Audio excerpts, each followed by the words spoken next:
Chapter 321. Is everything all right between you two? Claire asked. He could see the worry in her eyes. A year ago, he was the #1 assassin in the world. He had no one to worry about him. Although this world put him through various life-threatening rides on a daily basis, it also gave him people like Claire who genuinely cared about him. Yeah, Claire knew Michael enough to see the sorrow behind his calm eyes. If you want to talk about anything, we are here for you, Ghost. What are you talking about? Teacher looks fine to me. Seeing the worried look on Claire's face, Olivia questioned her. In her eyes, there was nothing amiss with Ghost. Have you ever been in love, Olivia? Claire's question caught Olivia off guard. She folded her arms, creasing her brows. No, why do you ask? When you're in love, your eyes speak just as loud as your mouth. It's a language you might not learn in your life, he, Claire giggled. Hey, Olivia pouted. She threw a quill at Claire, but Nightmare caught the quill with his mouth before it could hit Claire. The two girls almost forgot their status and started to play like little girls. See, I have a little guardian angel here. Claire kissed Nightmare on his forehead. Secretary Leader Claire, what are you guys leaving the sect? Michael's question put a stop to their childish play.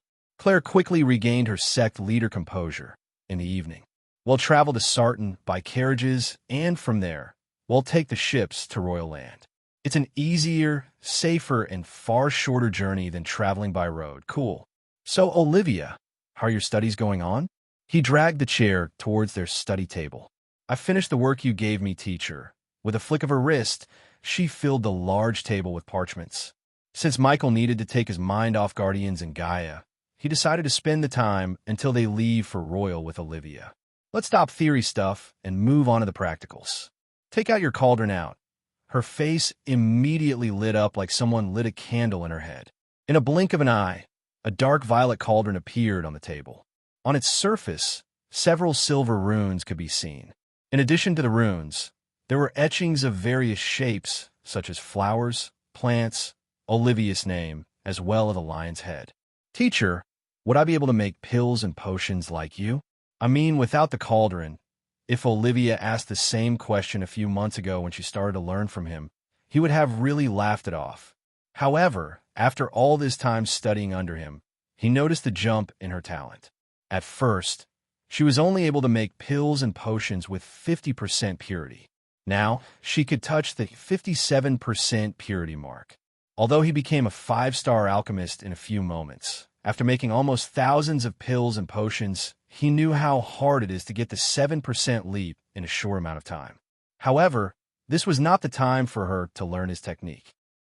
First, she needed to become his subordinate who has more than 95% loyalty.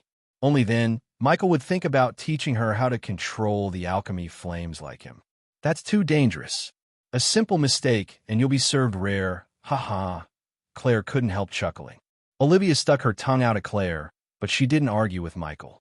She understood him completely. Whoa, before you guys play with fire, they'll take my books and leave this place. Claire quickly collected her books. I don't want to be well done. Claire winked at Olivia as she rolled her eyes. That's terrible. After Claire left the study room with Nightmare, Michael began to teach Olivia how to use the cauldron to its maximum potential. As the oat field encountered a peach sky, the evening had come in stately fashion, with all the grace of a breeze and repose. In that welcome amber glow, the time of slower thoughts had arrived. Those moments when with open eyes, Michael's mind became as a perfect empty horizon, seeing, yet content to sit. He felt the soothing breeze birthed by the surrounding foliage, became absorbed in the music of crickets, letting the gentle energy of nature wash in. He watched the disciples getting in the carriages from the mountain peak, his usual place to meditate. His black trench coat fluttered in the wind while his turtleneck gave him a unique charm. Unlike before, he wore the dual sword sheath on his back. At the moment, it was empty. He willed the system to retrieve the space ring given to him at the house cane. It's time for you two to come out. The space ring let out a faint whistling sound before two beautifully forged swords appeared in Michael's hand. The two swords had a blade of a gray color, with a pattern made of swirls and triangles engraved on it. The blade itself was engraved. A line of text Ghost was engraved on the blades, which only added to the elegance of this weapon, as well as its cost. Each blade had a small, straight crossguard, just large enough to make sure his fingers were safe and the blade would remain firmly in your hands. The crossguard had an intricate skull on each side. He knew the cost of this weapon must have been high. In addition to the crossguard, a fairly small pommel was engraved with the symbol of its owner, again, a skull. The two swords belonged to the rare weapon class, which meant they could have 3 runes. At the moment, there were no runes on the sword, but if Michael wanted, he could find a rune master to place runes on the swords. The system level was too low to place runes on the swords via the system. Swing! Swing! Michael tossed the sword in the air as they both dramatically flew down straight into his sheaths. That was cool. Even the system was impressive. He reached sword mastery to the point the swords felt like they were part of him. I know. With a swift leap, he jumped off from the cliff. In the mid-air, he activated the lightning dash to fly towards the sect. Within a few blinks of an eye, he came to the pathway where the carriages were waiting to depart. The disciples were entering the carriages one by one without causing a ruckus. Many among the disciples painted their faces to resemble a skull, while many female disciples had the letter G written on their faces using a black dye. The moment they saw Michael land at the pathway's start, they started to cheer, screaming his name out loud. Ghost!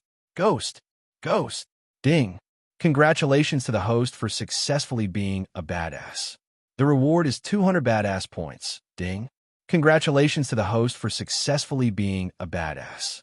The reward is 300 badass points. Ding! Congratulations to the host for successfully being a badass. The reward is 600 badass points. Ding! Congratulations to the host for successfully being a badass. The reward is 700 badass points. Michael was overwhelmed by their support. It was as he was a famous sportsman who entered the arena filled with his die-hard fans. Cast a spell. Someone among the disciples had the courage to shout out for a spell. Cast a spell. Cast a spell. Soon they all started to demand in unison. What the heck? Ignitia! Michael raised his 2 hands clasping towards the sky. With an electric noise, the golden cracks of lightning danced around his entire arm before shooting to the sky as a thick bolt of lightning. The light produced by the lightning bolt brightened up the pathway. It was like a beacon, screaming Michael's location. The badass points rained as he almost earned yet another 6,000 points by just casting a spell. It was cool to show off, but he didn't want to waste his energy before the tournament. Therefore, with a swift jump, he leaped into the air. Ricky was waiting for Michael near the last carriage in the line. His carriage was hooked to 4 horses. As Michael preferred, Ricky chose the fanciest and the most comfortable carriage in Bradford. It cost him extra 60 gold coins to paint it in black. Master Ghost, shall we go? Ricky asked. Even Ricky painted his face to resemble a skull, so he could show his support to Ghost. Ricky would have painted an A for Elia on his forehead if Claire didn't announce that Elia is not participating in the tournament for personal reasons. Where's Nightmare? Oh, he's traveling with sect leader Claire, Olivia, and little Cindy. Cool, Michael didn't mind Nightmare travel with them. He loved the silence anyways. Michael opened up the carriage to see red cushioned seats with a small, graceful round table in the middle for Michael to dine on. An elegant cup and soccer set was on the table with a pot full of coffee made by Raylene herself. Coupled with the carriage's lavender scent and the coffee fragrance, the carriage put a smile on his face. Do you like it, Master Ghost? Ricky was slightly nervous, but when Michael nodded with a smile, he felt relieved. Let's go. Chapter 322. The forest they were traveling through was gigantic, thick, and thriving. Its canopy was rained by crab apple, ash, and rhododendron. Enough light shimmered through their crowns for a medley of herbs to take advantage of the rich ground below. Curling creepers suspended from many trees, and a potpourri of flowers, which blossomed brightly, adorned the otherwise amber terrain. A clamor of wild noises, most of which were fleeing animals, filled the air and drowned out the occasional sounds of birds of prey gliding in the air. Inside the carriages, Michael was calmly sipping his coffee. Where are you, Snake? He missed Gaia so much as he was checking the seat beside him for her. The scenery outside would have been even more beautiful if she was with him. So, Master Ghost, since Miss Elia is not competing, who do you think would win the championship for the body strengthening stage? Ricky asked from the driver's seat. Well, I don't know many prodigies in the body strengthening stage, except for Evan, Victoria, and Sabrina. If you have to bet on one of them, who would be your choice, Master Ghost? Definitely not that bitch Victoria. Haha, bad blood, huh, Master Ghost? Ricky laughed. It felt like it was yesterday Michael Spartan kicked Victoria off the stage. Within a year of time, he had gone from a lowly foundation stage cultivator to core formation stage warrior. If it wasn't for the tournament's rule for not letting anyone above the core formation stage participate, he would have a breakthrough to the core strengthening stage.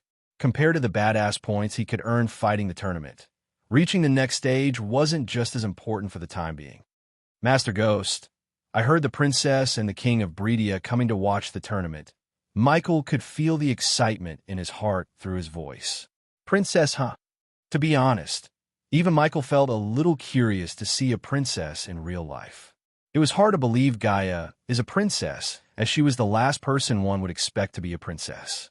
She was a rather unique girl compared to many in this world. She would do whatever she likes, speak whatever she wants, and more than anything, she helped him instead of being a trouble magnet. Have you ever met a princess before, Master Ghost? Michael couldn't help imagining Gaia in a pink Barbie princess dress with a star wand in her eyes. He chuckled inside. I haven't. Is it true that princesses eat gold shavings to enrich their hair, and their hair is worth a ton of coins?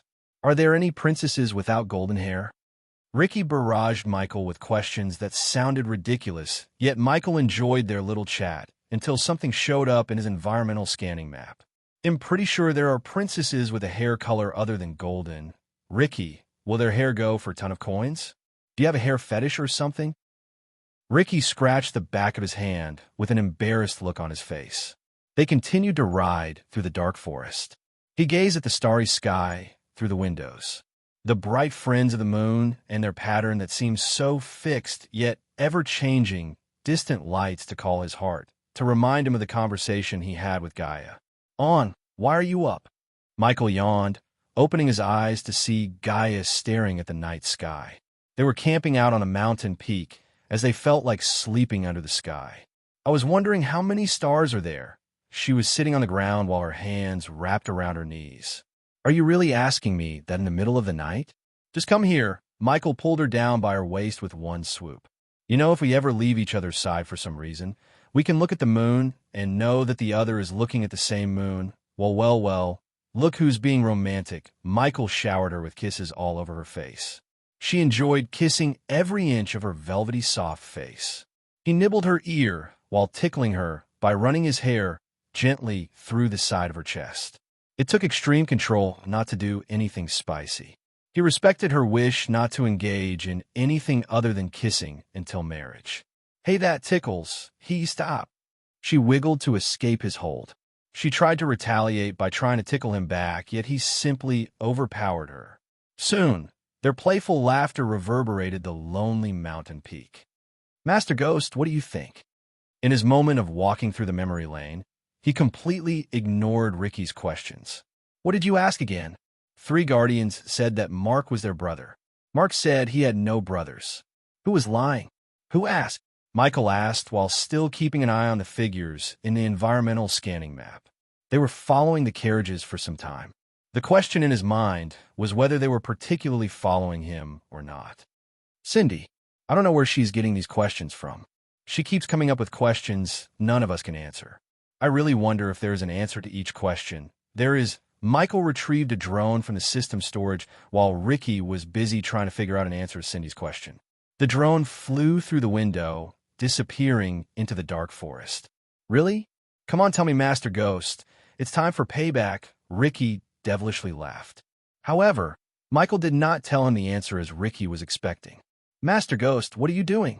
Ricky turned back to see Michael opening the carriage door through the small hole before him and Michael. Just some sightseeing. Don't stop. He'll be back soon. Michael flew out of the carriage in the direction of the figures following him. I'm getting bored. Let's start killing them all. A feminine voice could be heard from the dark forest. The voice was filled with murderous intent. Control your blood, Lust Reaper. We must not alert the target. Not until we cut his throat, another murderous voice sounded. This time it was a male voice. Dibs on the ladies, another voice filled with lust spoke. The three figures blended perfectly with the forest. The black clothes they were wearing helped them merge with the darkness. They flew neither too fast nor slow, but just enough pace to follow the carriages without alerting any of the sect members. If one looked closer into their eyes, a dim glow could be seen in their eyes. The figures took the cat potion to enable their eyes to see in darkness. If you're calling dibs on the ladies, I call dibs on the target. I heard he's quite the eye-catcher. Oh, not that again. You take too long and scream loud enough to wake the entire city. One of the male voices complained. It's a moan, you idiot. No, it's not. Silence, you two. Everyone stopped talking. Soon, they started to hear rustling sounds coming from ahead of them. They stopped flying immediately. I bet it's a wildcat or something, the female figure said. Magical beast, perhaps. There are no magical beasts in this part of the forest. The rustling sound became louder and louder. They frantically looked around them to locate the source of the sound. It sounded like it's coming from all directions at the same time. But suddenly the rustling sound stopped. Diddle, diddle. The figures heard a voice as they all looked in the direction of the voice, coming to see their target walking towards them. To their shock, their target had a smile on his face. Ghost, the female figure unsheathed her daggers from her waist. She then slowly licked the dagger like it was a candy bar. We are so little. A couple of pop sounds came out from Michael's neck when he cracked his neck. Isn't this face-to-face better than following me from a distance? Because of the wolf masks they were wearing, Michael couldn't see the surprised look on their faces. You guys aren't bad. It's just I'm better. In fact, I'm the best at what you do. His words immediately kindled the killing intent hidden within the figures. They gradually formed a triangle around Michael. The two male figures stood before Michael, while the female stood behind him. Now I see why someone put a $500,000 contract on your head. You have an act a piss of wrong people. One of the male figures spoke. $500,000, you say, not bad. Is there by any chance you three know the name of the person who put a contract on my head? I'm going to enjoy every second of killing you. Michael heard the woman's voice coming from behind. She was moaning. No idea who put the contract, huh? Michael sighed. It was disappointing, but not unexpected. They were just tools sent by the Grim Reaper's guild to kill him. The assassins wouldn't know the one who gave the task to the guild. Only the higher-ups of the guild would know that information. Unfortunately, Michael had no chance of getting that information, as the Grim Reapers were a powerful guild operating in shadows. Just like the dark underworld, he worked back on Earth. First, you Reapers destroyed a shipment of mine. Now, coming to kill me.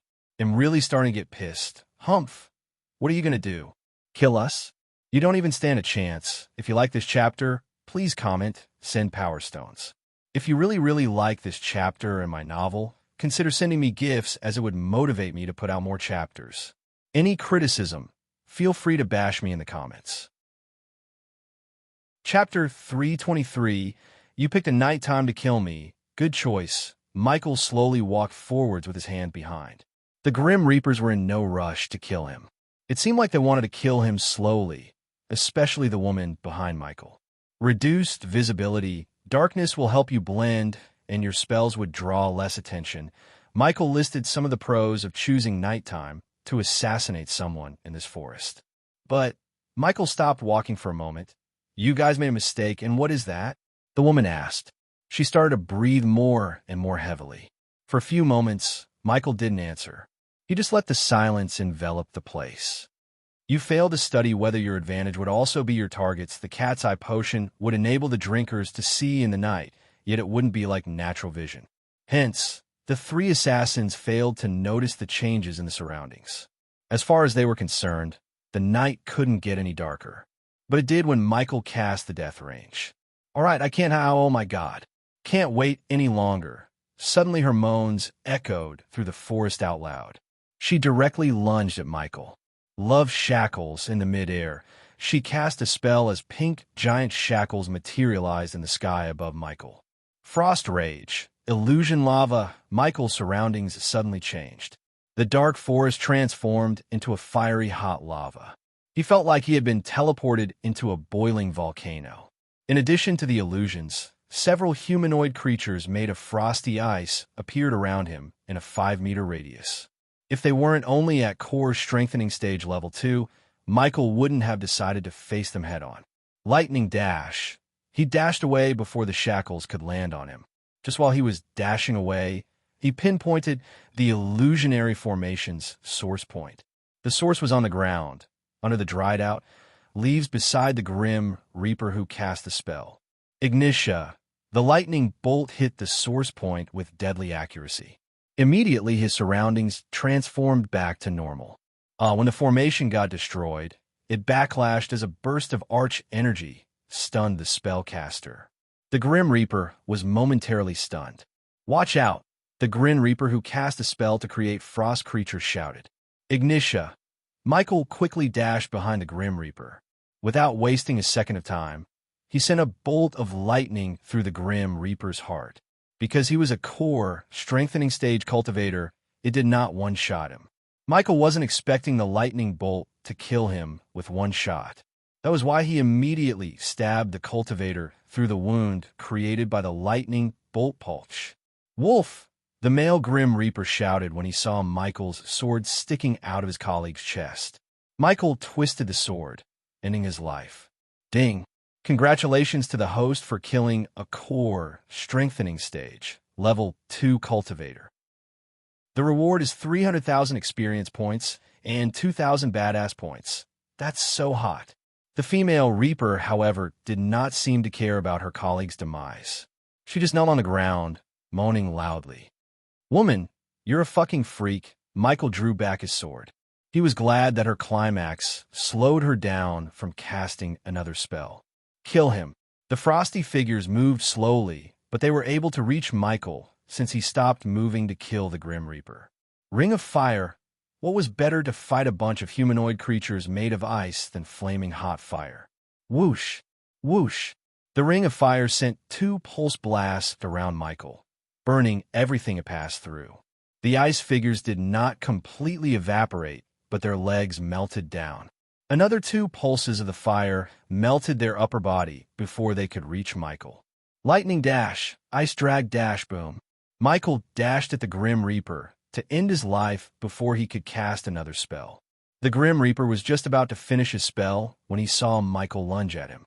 His lightning-fast reflexes kicked in as he immediately retrieved a smoke bomb from his space ring and dropped it into the ground. The smoke bomb exploded, creating a fog of smoke around the Grim Reaper.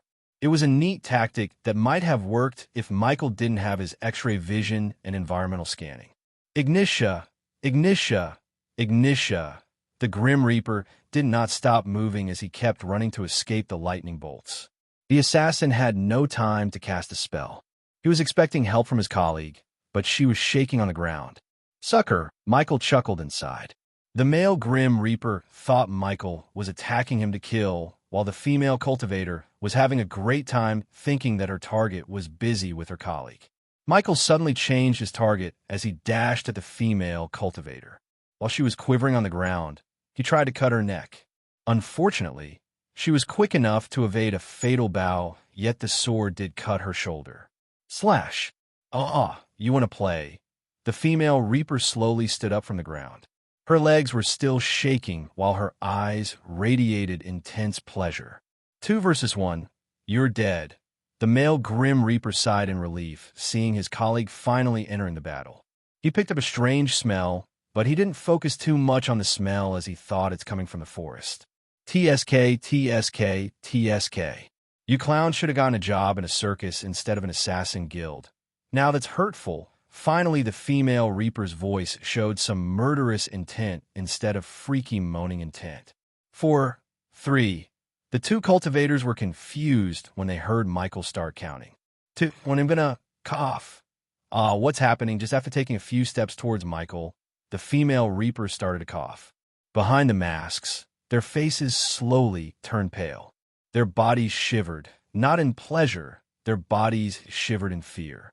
The female Grim Reaper couldn't feel her muscles. It was because Michael smeared paralyzing poison on his swords. He really aimed for her throat to kill her instantly, but as usual, he wanted to have a backup plan if she evaded his attack. His backup plan worked. The fear toxin finally showed its effect. The Grim Reaper's deepest fears took hold of their minds.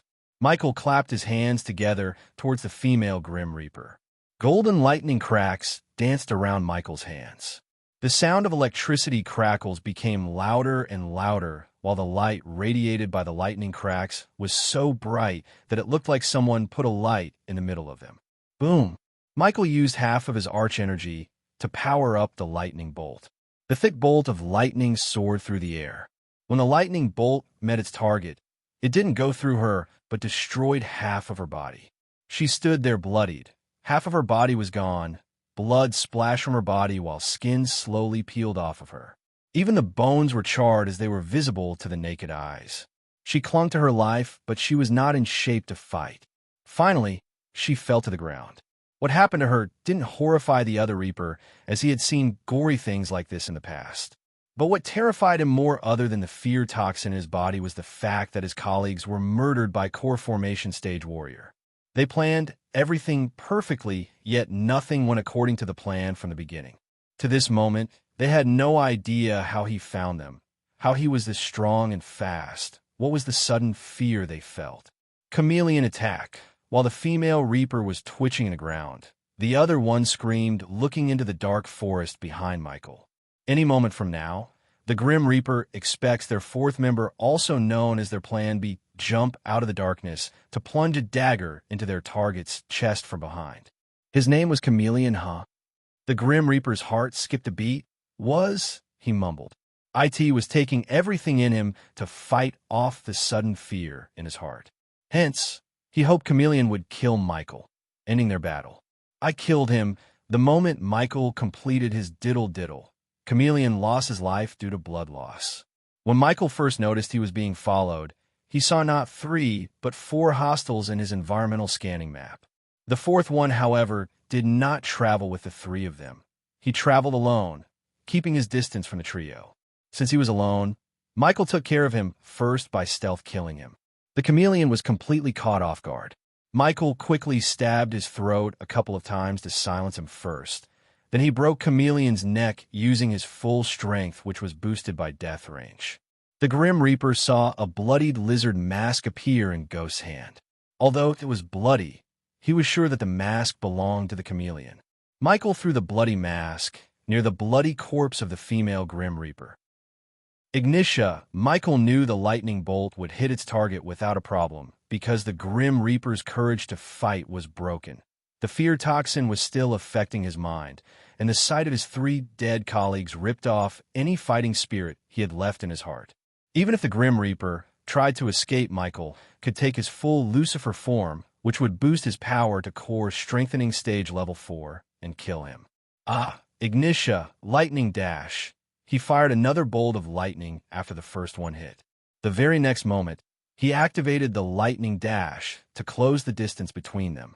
The Grim Reaper's instincts made him conjure another defensive spell, but the distance was too short and Michael was too fast. He closed the gap between them before plunging his sword straight into the Grim Reaper's throat. Ding! Congratulations to the host for killing a core strengthening stage, level 2 cultivator. The reward is 300,000 experience points and 3,000 badass points. Ding. Congratulations to the host for killing a core strengthening stage, level 2 cultivator. The reward is 300,000 experience points and 3,000 badass points. If you like this chapter, please comment, send Power Stones. If you really like this chapter and my novel, consider sending me gifts as it would motivate me to put out more chapters. Any criticism, feel free to bash me in the comments. Chapter 324. Whoa. Ricky felt a sudden bump while driving the carriage. He heard the carriage door opening. Turning his head, he saw Ghost entering the carriage. Master Ghost, how's your sightseeing? Ricky was not a genius, but he was not stupid either. It was obvious to him that Ghost wanted to take care of something important. As for what, Ricky didn't want to know. However, Ricky smelled a sweet scent that was neither too strong nor too light. It was just enough for Ricky to take a deep breath and smile. Besides when Ricky turned back to look at Ghost, in the light produced by the small orb of light inside the carriage, Ghost seemed refreshed, as he had just taken a bath. Michael willed the system to equip his night dress, which was gray sweatpants and a black tank top. It was pleasant until I had to kill a few rats. Michael laid down on the cushion. After spending almost all of his arch energy, he was pretty tired. Wake me up when we reach Sarton. Michael closed his eyes. Yes, Master Ghost. The curtains inside the carriage added an orange glow to the morning light. Every morning, a perfect sunrise. It somehow reminded Michael of the times he slept in a beach hut, watching the ocean emerge under the golden shimmer. For a moment, his mind conjured the rhythmic waves, soft on the sandy shore, and felt his heartbeat at the same slow pace. He breathed in deeply. A new day has begun. He reached his hand out to the fabric, noticing how up close the light pours through every open space between fibers, no different from how it once came through the beach hut walls, illuminating like brilliant fireflies each dawn. The material was warm beneath his fingers, and when the sun flooded the carriage, painting the colors anew, he felt a little of those golden rays soak into his skin. Good morning, Snakey. After greeting her instinctively, he slowly opened his eyes, realizing she's not with him. The beautiful morning never seemed beautiful without her. Letting out a sigh, he stood up. After stretching his arms out, he put on a black shirt on top of his black top before getting out of the carriage. In his sect home, he would hear the chirping of birds in the morning. At this moment, he heard no bird sound, but constant chatter of people, as well as horses galloping. He opened up the carriage door to be welcomed by the city by the lake, Sarton. Cast on the highest point of Marilla Lake, Sarton was a city of foreign trade. This city wasn't built by a lake by accident, as it had hidden secrets, which were of great importance to the people of Sarton and its success. The city itself looked sublime, with its hued rooftops, ceramic tile walls, and breathtaking waterfall. Sarton had a mystical atmosphere. The main attraction was the giant statue of a Viking-looking man in the center of the city, which was built 1,000 years ago and designed by the dwarves. Sarton had a booming economy, which was mainly supported by trade, mining, and leatherworking. Their biggest strengths were a strong defense and gorgeous leatherworking. However, Sarton lacked people skilled in farming.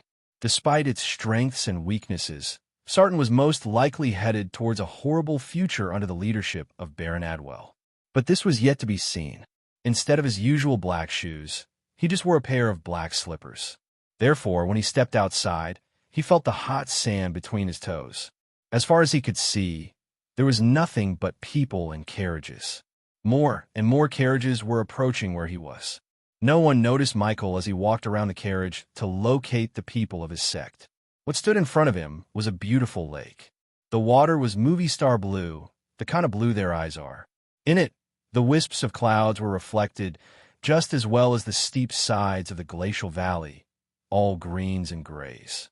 Again, the greens of the hills as well as the buildings. The grown-ups were boarding ships while youngsters and children were playing on the shore, as if in the most impossible of paintings, the artist painting with colors he thought would fade in time, but never did. The lake was the finest of mirrors, never showing exactly what was above, but converting it to an image so beautifully smudged and broken. The weeping willow, the clouds above, all become a Monet, all free for the looking. If he focused on the children, he could get various designs for a castle. Their sand castles looked way better than some real castles in this world. One of those children was Cindy. She was building a tall, majestic castle with a couple of female disciples. Even among the ocean of people standing between the two of them, Cindy noticed Michael. "Brother!" Her eyes widened in joy as Michael gestured to Cindy to stay where she was. Michael quickly navigated through the crowd to reach Cindy. Since he was not in his usual attire, and the people were busy with boarding ships, they failed to notice Michael. Here she is, as usual. The little girl threw herself up at him like a puppy who hasn't seen its owner for quite some time. Every single time, the girl welcomed Michael like this. The love she had for Michael in her heart was boundless. Gaia, Michael both loved Cindy and her brother, just as Cindy loved them. "Brother Ghost, you're awake. Ricky just went to see your room on the ship. He was talking about waking you up. It's okay, Michael said to the girls. He knew Ricky might be too busy making sure everything's according to Michael's preference. Since Daniel was with Raylene at Rivertown, most of the tasks related to Sec fell on Ricky's shoulder. I think you guys had enough fun. Take your friends and go to your ships. Michael saw what the human traffickers did to those Silver Moon girls. In this crowd, no one recognized a well-known person like Michael. How could anyone notice if a few girls like them went missing? Therefore, Michael ordered them to board the ships as soon as possible. This place seemed like a great hunting ground for kidnappers. All right, let's go. The girls didn't dare to stay any longer after hearing Michael. They left to find their friends. Michael noticed hundreds of ships floating on the lake, waiting for the people to board. When will Sister Elia come back? I miss her, Cindy purred. Me too, Michael pinched Cindy's cheek. She had grown up a couple of inches. The baby fat in her face slowly disappeared. Plus, she had reached foundation stage level 7. Cindy turned his head gently before landing a soft kiss on his cheek. Ouch, you have to shave, brother. Cindy rubbed her lips as his stubble beard pricked her soft lips. Is that so? Michael rubbed his cheek against the little girl's cheek playfully. She wiggled, giggling in his arm. While he was playing with Cindy, he felt someone tickling his shirt. He looked down to see a boy who seemed like 11 or 12 years old looking at him. The boy wore rather ragged clothes with a flat cap on his head. This is for you. The boy handed out a piece of paper to Michael. What is it? Cindy looked at the boy, then she looked at Michael. Michael took the paper from the boy's hand to read what was written on it. If you want to know who put a contract on your head, come to Mary's Flowers. After reading the words, he looked down to ask the boy who gave the note, but the boy had already disappeared into the crowd. Do you know where Sec Leader Claire is, Cindy? Yes, they are over there. Michael made his way through the crowd in the direction Cindy pointed. Behave yourselves. After a few minutes of walking, Michael finally saw Claire and Olivia overseeing the disciples boarding the ships. Teacher, look, brother, Ghost, one of the disciples, pointed his hand at Michael as the two ladies turned back. Both of them couldn't help but raise their brows. Through his black tank top, they could see his perfect chiseled chest. The shirt's hands seemed like they were about to tear due to his bicep size. His usual attire used to hide his muscles, unlike what he was wearing at the moment. It was simple, yet even a simple dress like this made him look striking. Good morning, Sec Leader Claire. Olivia, how did you sleep last night? Olivia asked, like a baby. Cindy, stay with them. Michael put down Cindy. I have something to take care of. You guys go ahead. I'll join you later. Can someone else take care of it for you, teacher? You need to take as much rest as you can before the tournament. Yeah, what she said. Claire agreed with Olivia. It won't take too long. Don't worry. Michael quickly turned back, leaving the place. He wanted to know who put the contract on his head more than rest. If the Grim Reapers were anything like the dark underworld on Earth, they would send more assassins after him. The next time, the assassins would be stronger than the 4 he killed. To put a stop to this, Michael needed to kill the one who put the contract on his head in the first place. At least he hoped it would stop the Reapers. If you like this chapter, please comment, send Power Stones. If you really like this chapter and my novel, consider sending me gifts, as it would motivate me to put out more chapters. Any criticism, feel free to bash me in the comments. Chapter 325, Somewhere Else in Azure Continent. Zanali was standing alone in an empty room where there was nothing but a large table in the center. She had a deep frown on her face. The reason for her frown was the stuff on the table. A weak-hearted one would be freaked out to see the broken skeletons of Nagas. Under the waist, the skeleton had the bone structure of a snake. Above the waist looked similar to humans, except their heads resembled the skeleton of a cobra's head. The bones were muddy, partially decomposed. She didn't need anyone to tell her how they die. She could see a deep cut in their hyoid bones. These are your men. A tall figure walked out from the dark corner. He looked human, but he was not. His upper body resembled a tiger, including his face. Standing almost 7 foot tall, with a muscular build and a tiger face, he would terrify people who haven't been familiar with beastmen. Even among the beastmen, people with predator genes, such as golden lion, white tiger, black panther, brown bear, were extremely rare. Seech! A loud scream of an eagle could be heard in the room. Zanali looked up at the black eagle staring back at her from his shoulder. Your men were killed by a cold killer, the Tiger Beast man said. Jacoby, what do you mean a cold killer? Zanali asked. She wondered how Jacoby could tell if the killer was cold or not by looking at the partially decomposed skeletons. The cuts, there was no hesitation. Clean, deep cuts. The killer is either a trained killer or a murderous psychopath who killed more than 50 people or both. Any signs of Gaia? Zanali asked. After hearing Jacoby describe the killer, a tinge of worry emerged in her heart. It was true that Zanali ordered her men to cripple Gaia's cultivation, but she wasn't as heartless as Gaia thought. Zanali had to cripple her cultivation because Gaia murdered hundreds of prisons, as well as bribed almost half of the king's court. Zanali really wanted her stepsister to reflect on the bad things she had done in her life. Zanali hoped crippling her cultivation and throwing her in prison would rehabilitate Gaia, make her a better person. Her tracks disappear at the river town's border. It seems like someone from the river town helped your stepsister. Jacoby spoke with a thick accent Michael would have recognized as African. Can you track her down? Humph, can I? I will track her down. I just want something that has the scent of her and an answer. Jacoby snickered. He gently rubbed the eagle's neck. His animalistic grin made him look even more terrifying. Answer to what?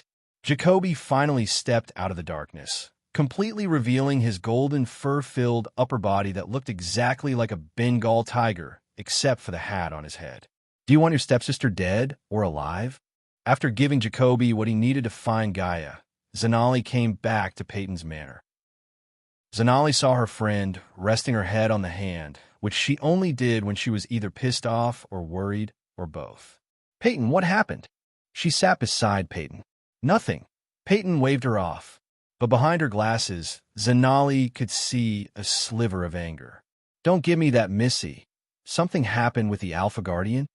Before she went to meet with Jacoby, Zanali left Peyton at one of the Guardian Guild safe houses where the Alpha Guardian was waiting for Peyton. Apparently, Peyton had some questions regarding how the Alpha Guardian handled the Lucifer situation. Although the Alpha Guardian put Peyton in charge of the operation, Zanali knew who led the Guardian to victory: Noah. Ever since Peyton chose Noah after Ghost rejected the offer, Noah had been climbing the ladder way faster than anyone ever did. In a short amount of time, he was promoted from being a trainee Guardian to a Guardian who had the privilege to train with the Alpha Guardian of Hunters, Isarl. Many Guardians would die to even meet an Alpha Guardian, yet Noah received the privilege of training with one. It went fine, Peyton said. She was trying to calm her anger in silence. Come on, Peyton. You owe me an explanation. Explanation? You want an explanation? Finally, Zanali's pestering broke the dam that kept Peyton's anger in control. You want an explanation why the Guardians failed to apprehend Lucifer? You want an explanation why the Alpha Guardian is not sending her entire fleet searching for Lucifer? You want an explanation why they were thinking about promoting Noah to Guardian Captain instead of me? She punched the table so hard that it obliterated into bits and pieces. Well, I don't know. Why don't you go ask your boyfriend? Zanali was completely taken aback by surprise and shock. She had never seen Peyton lose her patience like this. Peyton realized what she had done when she looked at the horrified expression on her friend's face.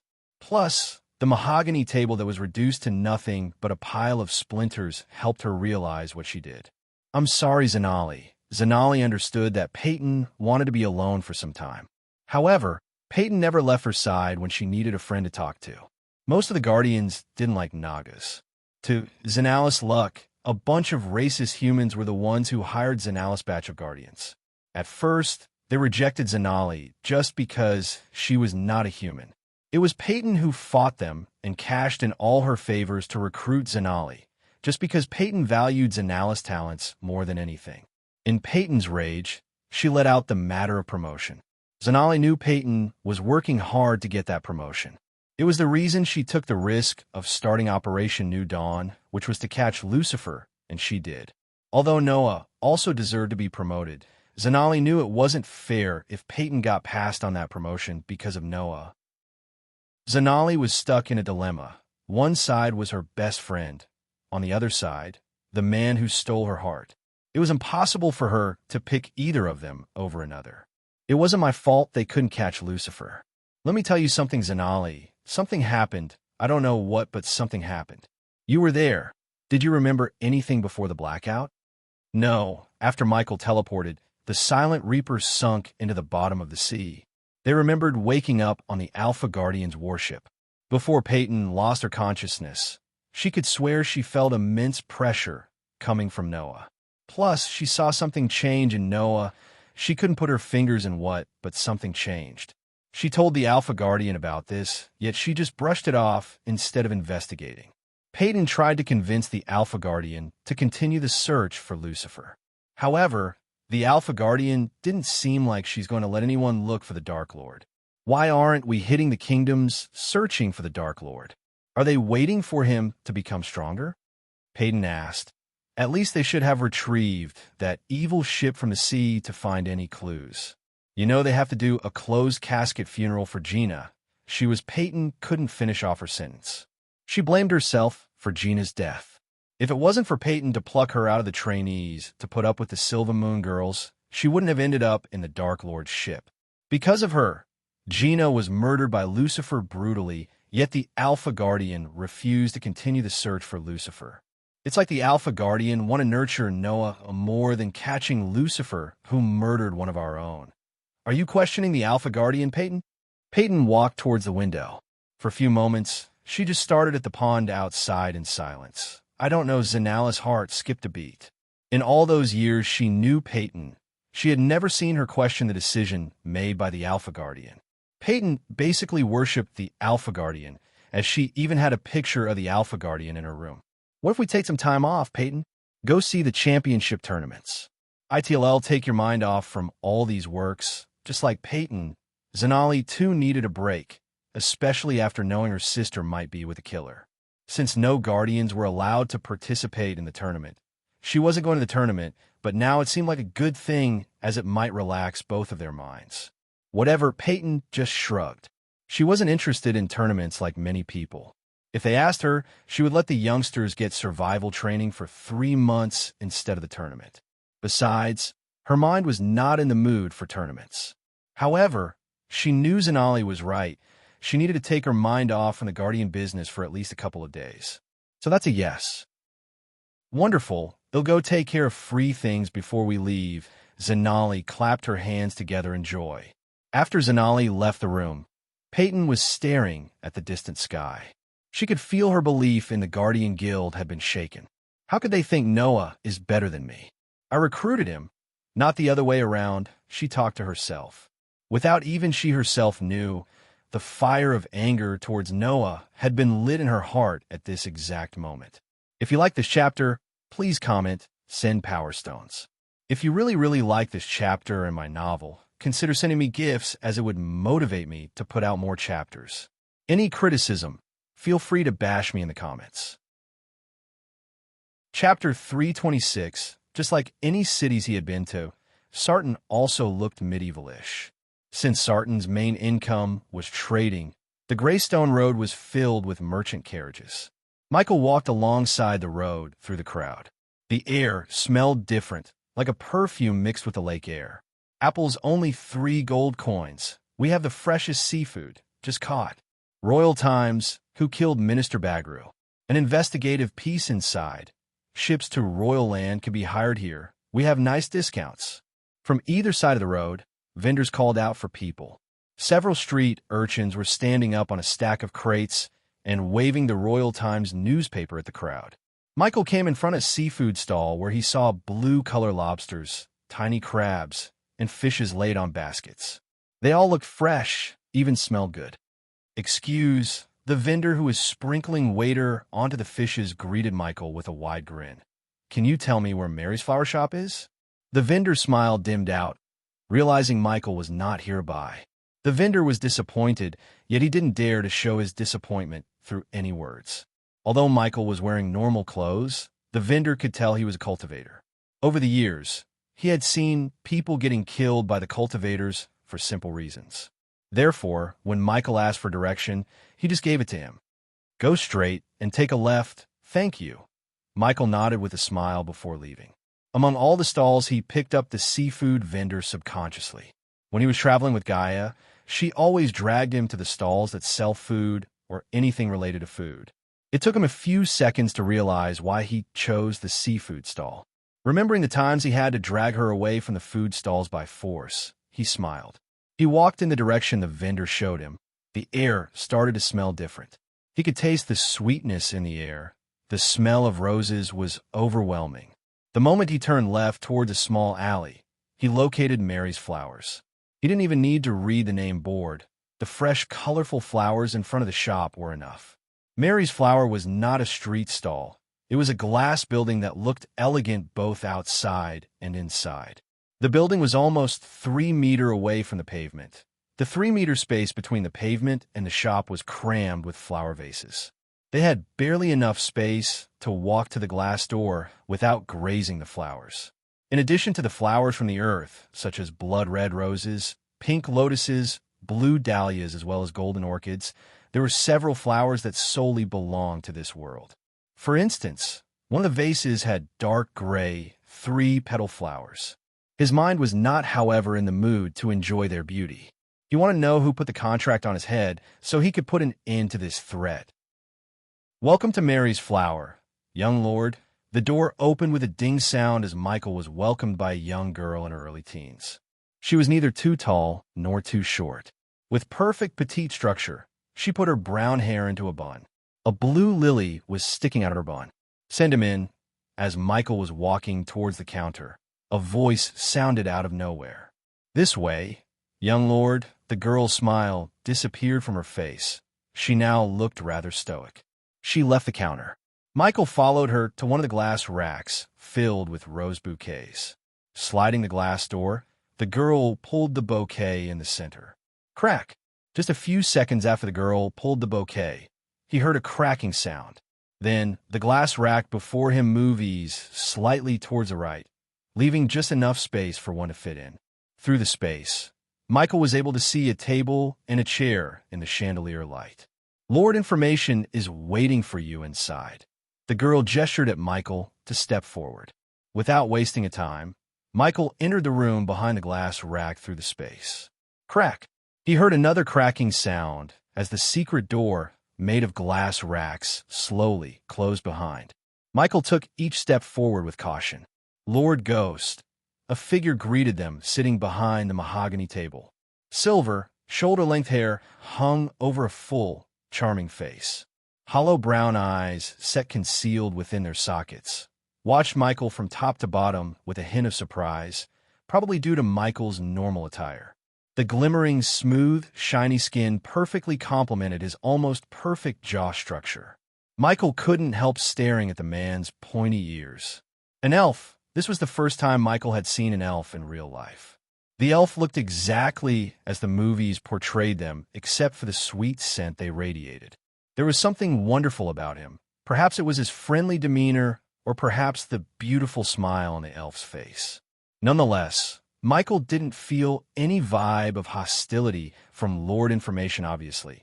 Just like Michael, the elf didn't want the others to know his real name. Hence, he called himself Lord Information. "Take a seat." Lord Information lifted his arm slightly towards the chair as Michael seated himself. The elf's gesture was neither too polite nor too rude. The elf was writing something on a parchment. "You sent this." Michael placed the piece of paper the boy gave him on the table. "Words are mine." Lord Information leaned back on his chair, finally closing the parchment he was writing on. His brown eyes stared at Michael. "What's it going to cost?" The elf's name was a dead giveaway of what he sells. Knowledge was wealth, and the elf was dealing in information. So he knew the information he wanted wouldn't be free. "Lord Ghost, you probably know the business I'm in. It's safe to say nothing happens in this continent without me knowing. A piece of information that seems irrelevant to someone might be relevant to another one. With the right circumstance, one will pay anything for the information I provide." He emphasized the word anything. What he said was true, though. Nothing was more valuable to him than his own life. Michael was willing to pay any price. Take you, for example. What you know is someone put a contract on your head for 500,000 gold coins. Since you're here, that means you killed the 4 core strengthening stage reapers sent after you by the guild. Michael was genuinely surprised. Not only the elf knew about their cultivation stage, but he also knew how many reapers were sent after him. Unfortunately for you, next time, stronger reapers will come after you. If they can't kill you, more will come. The Grim Reapers will keep sending reapers after you until you're dead in the ground. As Michael feared, the Grim Reapers would send reapers after him until he died. Even with the system, defeating anyone above the core strengthening stage was impossible. The only viable option seemed to be running away. However, he had too much going on here for him to drop everything and run. The elf let out a fox-like smile. Unless you kill the one who put the contract on your head. No paymaster, no contract, and you have that information. That's why you're here. Under normal circumstances, the price will be 5 times the bounty on your head. The elf tapped the table in a rhythm.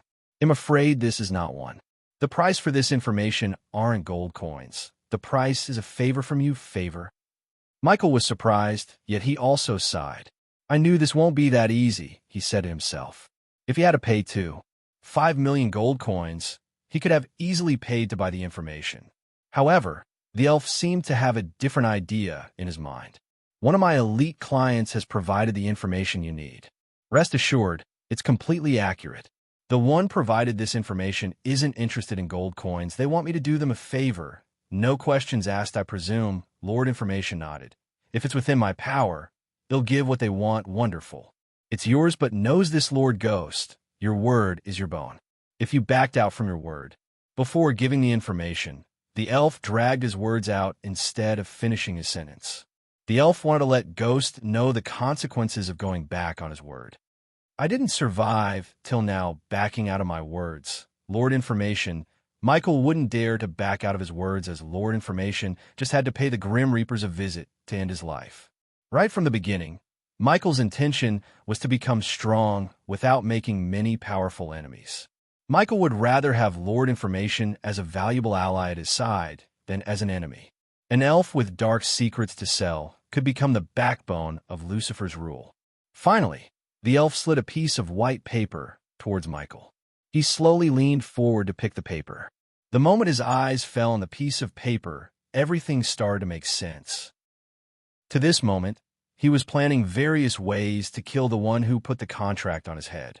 He knew someone who could pay 500,000 gold coins wouldn't be easy to kill whenever he wanted. Michael was thinking about dealing with this problem as Lucifer. However, fate decided to end the problem as Ghost. Michael read the words written on the piece of paper. The one who was willing to pay 500,000 to kill Ghost. Alex Fisher. If you like this chapter, please comment, send Power Stones. If you really like this chapter in my novel, consider sending me gifts as it would motivate me to put out more chapters.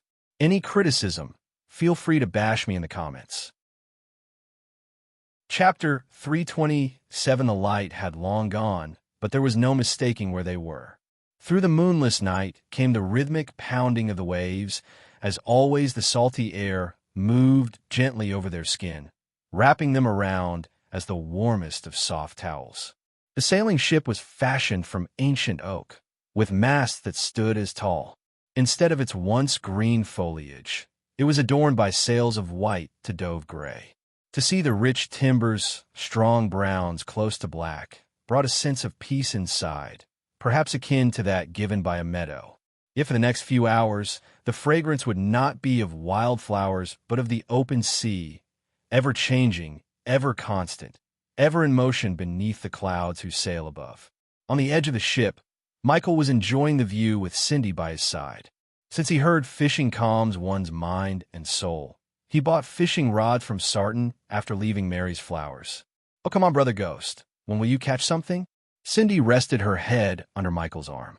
She tried to use his shoulder as a pillow, but she was too short. Michael held the fishing rod in one hand while wrapping his other arm around Cindy, so she wouldn't fall down. His shirt was enough for Cindy to cover herself to keep warm. Patience, Cindy. Many good things will come in your life if you know how to be patient. You don't know how to fish, do you? Nope, Cindy giggled. Michael had been waiting to catch a fish for hours. Catching a fish wasn't his goal. If it was, he could simply brew a bait that would attract fishes for miles. His goal was to calm his mind and soul. Recent events had shaken his calm mind, especially Gaia leaving him. There was an eerie feeling deep down in his heart, like she was in some kind of danger. His mind was telling him to let her do this alone, while his heart was telling him to help her. He always went with his mind instead of his heart. "Hey, you two," Olivia's voice sounded from behind. She bent her waist, leaning on the edge beside Cindy. "So, Cindy, your brother managed to catch something?" "Patience, Sister Olivia. Many good things will come in your life if you know how to be patient," Condi said with a serious voice. For a second, Olivia was stunned. "Look at that. Words of wisdom from a little lady." Olivia ruffled Cindy's head before giving a loving kiss to her on the cheek. "Whoa." Suddenly, Michael felt his bait being bitten by something. "You caught it. Brother caught a fish." "Yay." Michael had to tighten his grip around Cindy to keep her from falling down in excitement. "Hold her, Olivia." Michael let Olivia hold Cindy for a while as he started to slowly reel the fish in. "I wonder what kind of fish it'll be. Oh my God. Please be orange tuna." Just like Cindy, Olivia also started to bounce up and down, clapping her hands in excitement. "Let us go pick up a bucket." Wiggling in Olivia's arms, Cindy shouted excitedly. The scene caused many of the crew and disciples to come to watch Michael. Fortunately, it was not a big crowd, as many of them went to sleep in their quarters below deck. "Who likes campfire fish, boys?" Michael stood up on the ledge. "What's going on? Why aren't you people sleeping?" Claire walked out from the below deck to see a little commotion on the upper deck. She saw Ghost was standing on the edge, eagerly reeling the fishing rod. "Why aren't you in your bed?" Claire put her hands on her waist, shouting at Michael like a mad mother. "For God's sake, you have a tournament in 13 hours." The others made way for Claire. She came frowning, but when she saw how hard Michael was trying to reel the rod, she was stunned. Of course, she knew he wasn't using any arch energy. That might be a big fish. "Let me help you." With a swift jump, she comfortably landed on the edge beside Michael. "So nice of you to join the fun." Sect leader Claire, "You know what, this is nice." She joined in by holding the fishing rod with Michael. "Where's Nightmare?" "I haven't seen him since morning. He said he's seasick and going for a fly." "Can dragons even get seasickness?" Michael questioned. "Beats me." Michael could contact Nightmare through his earpiece, but he wanted Nightmare to have some alone time. Just like Michael, Nightmare also missed Gaia. Life was boring for him without Gaia to fight. "Let's take this bastard home." Michael had enough with the fish. After Claire nodded, they used their full strength to pull the fishing rod up against the fighting fish. The moment the fish came out of the ocean, Claire's smile faded away into oblivion. Many of the people staring at the fish also had the same shocked expressions on their faces. "It's a black tuna," a giant 3-meter tuna fish that was charcoal black, wiggling frantically at the end of the line. There wasn't a single inch on its body that wasn't black. For Michael, he had no idea what made Claire so startled. She wasn't even blinking anymore. "This is bad luck." The moment these words escaped Claire's mouth, Olivia's scream reverberated the ship. The arch energy rushed into his veins as he pulled off the fish with one single lift. Since the shipbuilder decided it's a good idea to build the captain's cabin on the center of the upper deck, Claire couldn't see what's happening on the other end of the cabin. "Teacher!" Lightning dash! Bolts of golden lightning covered him before he disappeared, leaving a trail of golden light. Everyone ran in the direction of Olivia's scream. "BRRR, brother!" Michael's steps came to a halt as he saw a dark hooded figure holding a silver dagger against Cindy's throat. The figure and Cindy were standing on the edge of the ship while Olivia was lying on the ground with blood trickling down from her mouth corner. Cindy was shivering in fear, yet there wasn't a single tear that came out of her eyes. The little girl promised Gaia that she won't cry anymore. She was holding that promise despite the cold dagger on her throat. "Reaper!" Michael clenched his fist. The Reaper in front of him was one level stronger than the 4 Reapers he killed a few days ago, core strengthening stage level 3. The Reaper was ruthless enough to use a little girl to finish his assassination. The figure was even wearing robes that resembled a Reaper. If the figure only had a scythe, he would look exactly the same as a Reaper. "Teacher! Teacher!" He came out of nowhere. Olivia stuttered while picking herself up from the floor. Her mind still couldn't comprehend what just happened. One moment, she was carrying Siondu to pick up a bucket for Michael's fish. Then she felt a sharp pain in the back of her head. The next moment, she was lying on the ground, and the stranger was holding a dagger against Cindy's throat. "Don't," Michael said as the Reaper moved his other arm to his back to retrieve another silver dagger. The Reaper threw the dagger at Michael that landed a couple of inches in front of Michael's feet. "If you don't want me to paint the floor with this piglet's blood, pick that up, Cindy." Claire came running to the scene to see the Reaper standing behind Cindy with a dagger on her throat. Her mind went blank in overwhelming fury. "Stand down, Claire," Michael raised his hand. "Oh my God, Cindy! Who is that? Brother Ghost, do something. Who is he and how did he get here?" Everyone was stunned. Except for a few disciples, everyone stayed away from Michael. Keeping his anger inside, Michael picked the dagger from the floor, as the Reaper said. "Brother, it's nothing, Cindy. Don't worry, the dagger was so sharp that a single gentle cut could end Cindy's life.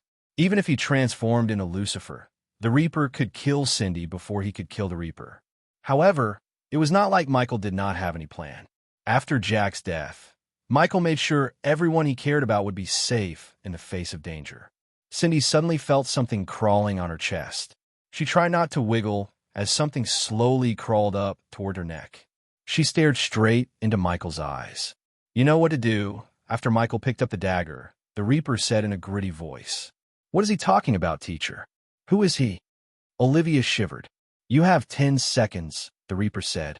He gently ruffled Cindy's head, making it hard for Michael to control his anger. "Ghosty, I can cause a distraction." All of a sudden, Michael's earpiece got activated in his ear as he heard Nightmare's voice. Looking at the sky behind the Reaper, Michael activated his thermal vision to see Nightmare hovering above the clouds, ready to cause a distraction. "They'll do it in 5 seconds. Michael emphasized the words to let Nightmare know exactly when to cause a distraction. Michael just needed the Reaper to be distracted for a couple of seconds. He could use those few precious seconds to save Cindy, activate the death range, punch the Reaper in the throat. He wouldn't be able to cast a spell and kill him.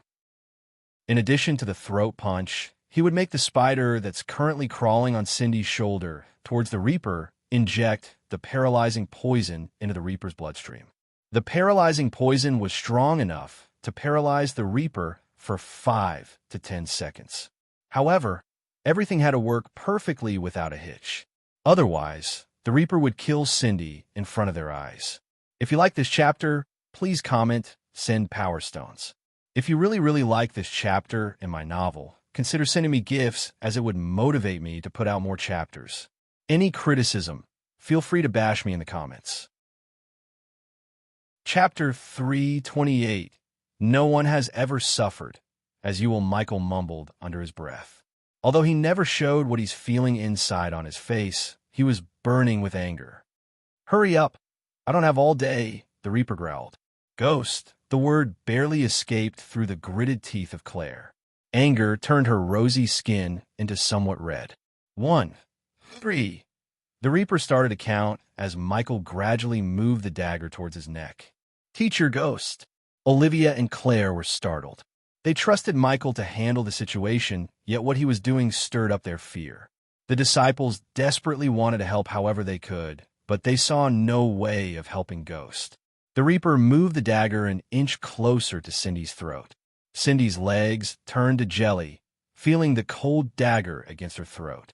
Every second Cindy spent fearing for her life made Michael want to torture the Reaper more. "For 5 inch now?" The moment Michael shouted, a stream of fire out of nowhere hit the deck beside the Reaper. The fire momentarily distracted him.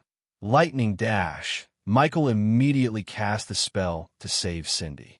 Michael was not the only one waiting for a distraction. Claire raised her hand as thorns protruded out of the floor beneath the Reaper to coil around his limbs. Thorns of hell. The thorns created by Claire's spell weren't strong enough to immobilize the Reaper forever, but it was strong enough to keep the Reaper from slitting Cindy's throat until Michael reached her. Michael pushed himself to the limit.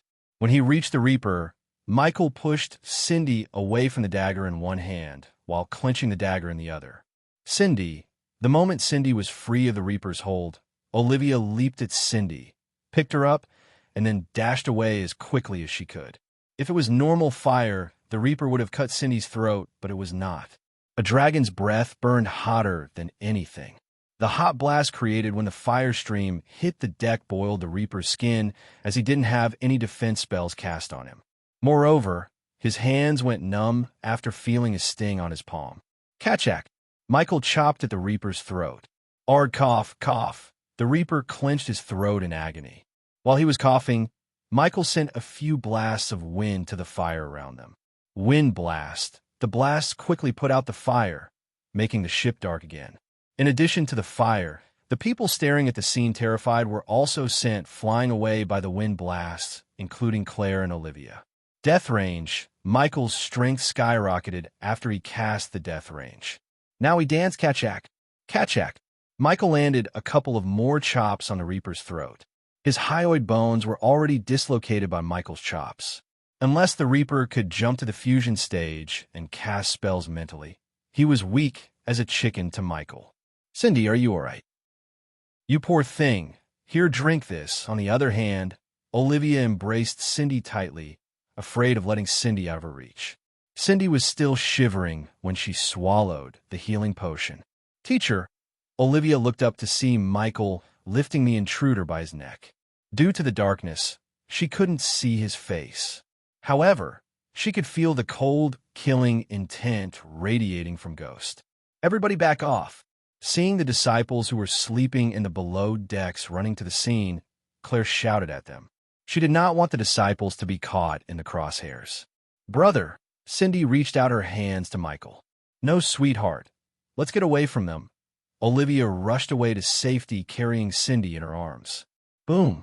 While she was running away, she felt a blast of force hitting her from behind. The force almost knocked her down. Regaining her balance, she looked over her shoulder to see Michael slamming the intruder onto the mainsail pole. We need to hand him over to the Guardians. Claire rushed over to Michael before the situation escalated further. He dies. The disciples felt a chill hearing Michael's cold words. When Claire got closer, she could smell the blood and booze from the intruder. The booze smell was so overwhelming that it made her twitch her nose. Michael couldn't care less about the Reaper's drunk status. It was obvious the Reaper made a stupid move to come here without an actual plan because he was drunk.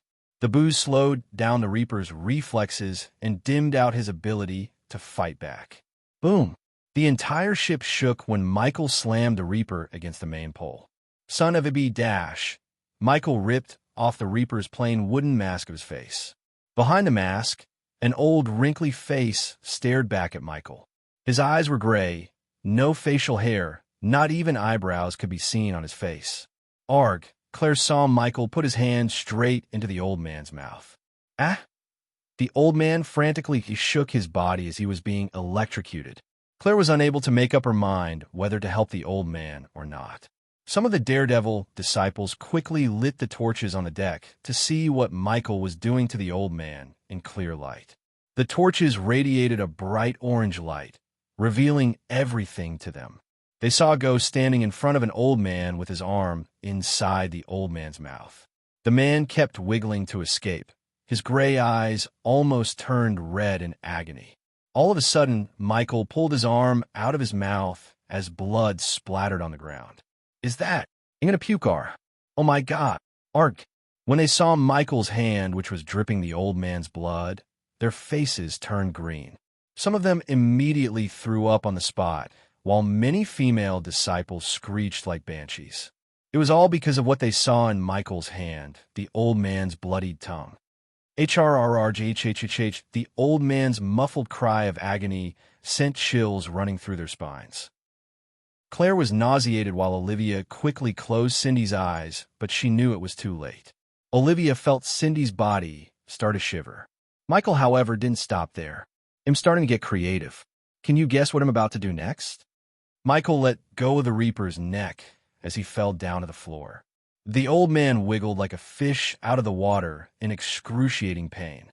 Teacher, stop. Ghost, listen. Olivia and Claire came running to Michael, hoping to bring back Ghost from his rampage. Oh, I forgot you got no tongue. Michael devilishly chuckled before grabbing the Reaper by his collar. All of the Reaper's effort to wiggle himself out of Michael's grab turned futile. Michael dragged him from the main pole on the ship's center towards the captain's cabin. The old man left a trail of blood pouring out of his mouth. Claire was running behind Michael to make him stop. Olivia, on the other hand, kept Cindy's eyes closed. She herself started to fear ghosts like this. The always calm, smiling youngster was nowhere to be found. Instead, she was looking at a cold-blooded monster. The disciples were staring at Michael. Their faces were pale as white paper. Where the hell is Nightmare? Claire looked up the sky, searching for Nightmare, but he was nowhere to be found. When they reached the captain's cabin, Michael slammed the Reaper against the wooden wall. His body fell down. He tried to crawl away from Michael. "Stop!" Claire screamed, but it was too late as Michael stomped the Reapers on the knee. Michael's stomp shattered the Reaper's kneecap. There were pieces of broken bones sticking out his leg. Without saying anything, Michael turned back, walking towards the cabin door. While Ghost was in the captain's cabin, doing God's knows what, Claire approached the bloody Reaper. She squatted beside him before taking a healing potion out of her space ring. Unlike Michael, Claire wanted the intruder to be handed over to the Guardians so they could find out why he was on their ship in the first place. If Ghost killed him, there was no way of finding out the answer. As a sect leader, she wanted to know whether he was targeting only Ghost or plotting to harm the entire sect. "Who is he, Claire?" Olivia came running. She asked Claire in a husky voice. "I don't know. Where's Cindy?" "Safe with the disciples." Olivia's eyes were fixed at the cabin's door. "What's he going to do?" "Torture." Olivia's heard Michael's voice. The door to the cabin opened once again to reveal Michael. He walked out of the room carrying a roll of rope. The Reaper's eyes opened so wide as it looked like they were about to pop out of the sockets. "Ghost, stop. Teacher." The two ladies tried to stop him, but at the same time, their feet walked backward in subconscious fear. "Look at you, completely healed up." Michael grinned. Not the kind one or his usual one. It was radiating murderous intent. "Let's fix that up." Michael lifted the Reaper by his neck once again to beat the crap out of him. While holding the Reaper in the air in one hand, Michael started to punch repeatedly in the chest region, breaking his ribs one by one. "Teacher, stop!" She grabbed Michael's hand. Olivia couldn't keep watching Michael torture the old man. If he had killed the old man, Olivia would have understood, but torturing him like this seemed wrong to her. Wind blast. Michael blasted away Olivia when she tried to stop him with a blast of wind. No one can lessen the pain I'm about to inflict on you. If you like this chapter, please comment, send Power Stones. If you really like this chapter and my novel, consider sending me gifts as it would motivate me to put out more chapters. Any criticism, feel free to bash me in the comments. Chapter 329, Olivia. Claire shouted when she saw Olivia was sent flying away. Michael did not even linger around to see Olivia fall down. He started to drag the Reaper away from the captain's cabin to the mainsail pole. Boom! Halfway to the mainsail pole, he threw the Reaper as the Reaper slammed against the pole. The pole swayed, creating a creaking noise. The Reaper struggled to stand up. He knew he was going to die, but he didn't want to go down without a fight. It took great strength to retrieve the silver dagger from his waist. The Reaper growled. Without the tongue, no one could make a sense out of his growl. As he walked towards the Reaper, Michael's sword materialized in his hand from the system storage. He only took out one sword because one was more than enough for what's on his mind. The Reaper barely stood straight, holding the dagger at Michael. "Stand down, idiot. He's dead." "What's his cultivation level?" "Definitely not higher than Brother Ghost." The onlookers began to murmur among themselves. For some, it was quite entertaining, and for some, the old man is getting what he deserves for trying to harm Cindy. Michael did not focus on anything except hurting the Reaper in front of him. When he was just a meter away from the old man, the old Reaper slashed the dagger. Ting! With a simple flick of his sword, Michael sent the dagger flying away from the old man's hand. Pulch! Michael didn't stop with one slash. He slashed his sword again. This time, he aimed at the old man's wrist. Michael's sword cut the old man's wrist like a hot knife through butter. HRRRGGGGGG. As blood was gushing out of the place where his wrist was a moment ago, the old Reaper screamed in agony. Each pulse pumped out more blood out of the wound. While the Reaper was squirming in pain, Michael slashed yet again, cutting his other wrist. HRRRGGGGGG. The old man's face became paler and paler due to blood loss. After squirming for a few seconds, he fell down again to the ground. The blood formed a circle around him as he laid in his own pool of blood. Even some of those disciples who initially wanted the old man to die felt a little pity for him, because the Sunrise sect taught their disciples kindness and compassion. "Get up." Michael wasn't finished. He lifted the Reaper by his blood-drenched collar. Boom! Michael slammed him yet another time before he used the rope he got from the captain's cabin to tie him against the mainsail pole. Michael deliberately tied the rope with the rope that was used to hoist the flag. "Brother, stop." Just when Michael was about to hoist the Reaper like a flag to make him die slowly, Cindy's shout reverberated the ship. "Cindy, close your eyes." Claire and Olivia came running to Cindy. Olivia tried to close Cindy's eyes, but the little girl swatted her hands away. For the first time since Michael started to torture the Reaper, he took his gaze away from the Reaper. "Brother, you can't do this to a fellow human being." Everyone was surprised to see Cindy talk with a serious face for the first time since they knew her. "Human being? He's not 1 inch." Michael pulled down the rope as the Reaper's body moved higher. "Neither are you, brother, if you keep doing this." Cindy, Claire's heart skipped a beat when the little girl talked back. She tried to shush her, yet Cindy didn't back off. "We should be kind, merciful, and caring." The words that came out of her mouth didn't seem to belong to a little girl. "Cindy, go to your room. You're still too little." No, both Cindy and Michael said no at the same time. "People like him always mistake kindness for weakness, Cindy. Show him kindness, and he will show you the dagger." "And you're right." Michael paused for a second, looking at the Reaper and Cindy.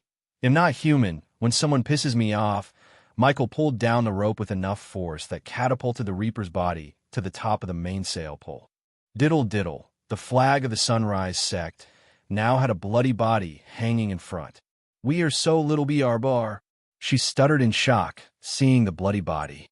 The rope tied around the Reaper's body got tighter as his eyes started to bulge out. In addition to his eyes bulging out, the blood oozed down onto Michael, bathing him in blood. He looked like a demon in everyone's eyes for a second. "Kill or be killed, Cindy. You'll realize this when you grow up and learn how this world works." Michael said. "Teacher, you're sick," Olivia said to herself. Perhaps everyone on the ship had the same thought appear in their minds. Somewhere else in the Elon continent, a few hours ago, the clouds were the kind of gray that would make any quarry rock proud, as if they were so pleased to echo the ground. All the gray, all that swirling water in the sky, condensation was bound to happen sooner rather than later. Above these gray clouds was a desolate quarry. As far as one's eyes could see, there wasn't a single tree, or any plant for that matter, that could be found except for boulders and a group of angry Reapers wearing nothing but black robes. Each of the Reapers looked exactly like the Reaper that attacked Michael's ship. The Reapers were rushing from all directions towards a woman who was sitting on a pile of dead bodies. She was calmly watching the Reapers while sharpening her swords by rubbing them together. Her long black hair fluttered in the wind, revealing the drops of blood on her alluring face. From her long coat to the fingerless glow to the boots she wore, everything was black as the darkest night. The pile of bodies she was sitting on contained at least 30 dead Reapers. All of them were core, strengthening stage level 6 cultivators. Yet none of them could stand a chance against her. Even when there were 20 more Reapers rushing towards her with their weapons raised, there wasn't the slightest fear in her eyes. "Twinkle, twinkle, little star." She flicked her wrists as the blood on the swords splattered onto the ground, revealing the black blades of her swords. Her voice was gentle, yet at the same time, it was filled with a murderous aura. "How I wonder what you are." A thin layer of gold energy enveloped her body as she gracefully stood up to walk towards the live Reapers. Up above the world so high, as she was walking, a crimson-red fire started to coil around her swords like snakes. Soon, the The fire enveloped her whole body. The fire burnt so hot that even the pebbles on the ground turned into charcoal. The Reaper came to a halt when they felt the air getting hotter and hotter. They had no idea how strong the woman before them was. The only thing they knew was that she cut 30 Reapers in a couple of minutes like vegetables. They didn't even know who the hell was this woman. The Reapers were minding their business as they were flying to kill Ghost. But all of a sudden, she appeared out of nowhere, ambushed them, and killed their colleagues except for one. She let one alive so he could bring backup. Like a diamond in the sky, the moment she said the last word of the rhyme, she leaped so high into the sky. She then swirled her swords as the fire formed a circle above her head. Die! She pointed the two swords at the Reapers. The circle of fire transformed into a chakra before soaring through the sky towards the Reapers. Turtle shell, snow prison, earth shield. The Reapers immediately cast defensive shields around them. However, none of their shields were protected from the fire. It melted through their shield to reduce them into nothing but ashes. Pathetic weaklings, the woman snickered. With a single spell, she took out half of the Reapers. Those who survived were blasted by the shockwave. Run! After seeing how reality she killed the Reapers, the rest of them lost the nerve to fight her. Hellfire's circle, hovering above the Reapers, she waved her hand. The very next moment, the crimson-red fire turned ominous dark purple. The stream of purple fire shot out from both of her swords, forming a cage around the Reapers who tried to run away. The grim Reapers who were feared by everyone were stuck in the cage of fire, waiting to be killed like insects. She slowly descended from the sky. The ceiling of the fire cage opened up to let her obediently. Pulch! Pulch! Pulch! Pulch! She gracefully sliced and diced the Reapers who were unfortunate to be closer to her. Each of her sword slashes cleaved a head clean off a shoulder. After killing another 4, she didn't even move. She just waved her sword, creating a crescent-shaped wind blade with her swords. More blood splashed across the ground, painting the gray ground red. The cage was her killing ring, and the Reapers were nothing but mere cattle that were waiting to be butchered. Why, who are you, lady? The last remaining Reaper tried to crawl away from her. His half of the body was burnt by the purple flame. Before he died, he wanted to know who killed him and why. She kicked him in the gut before squatting down beside him. Tell your friend you guys picked up a wrong contract. The woman ran her sword through the Reaper's neck. The Reaper slightly sighed inside, thinking that she might let him live. Don't bother. I'll tell them myself. The Reaper's heart skipped a beat, but soon his heart was penetrated by her sword, ending his life instantly. She looked around the dead Reapers for a few seconds. I need to find the one who put the contract on my son, and in this, she tossed the swords into the air before turning back to leave.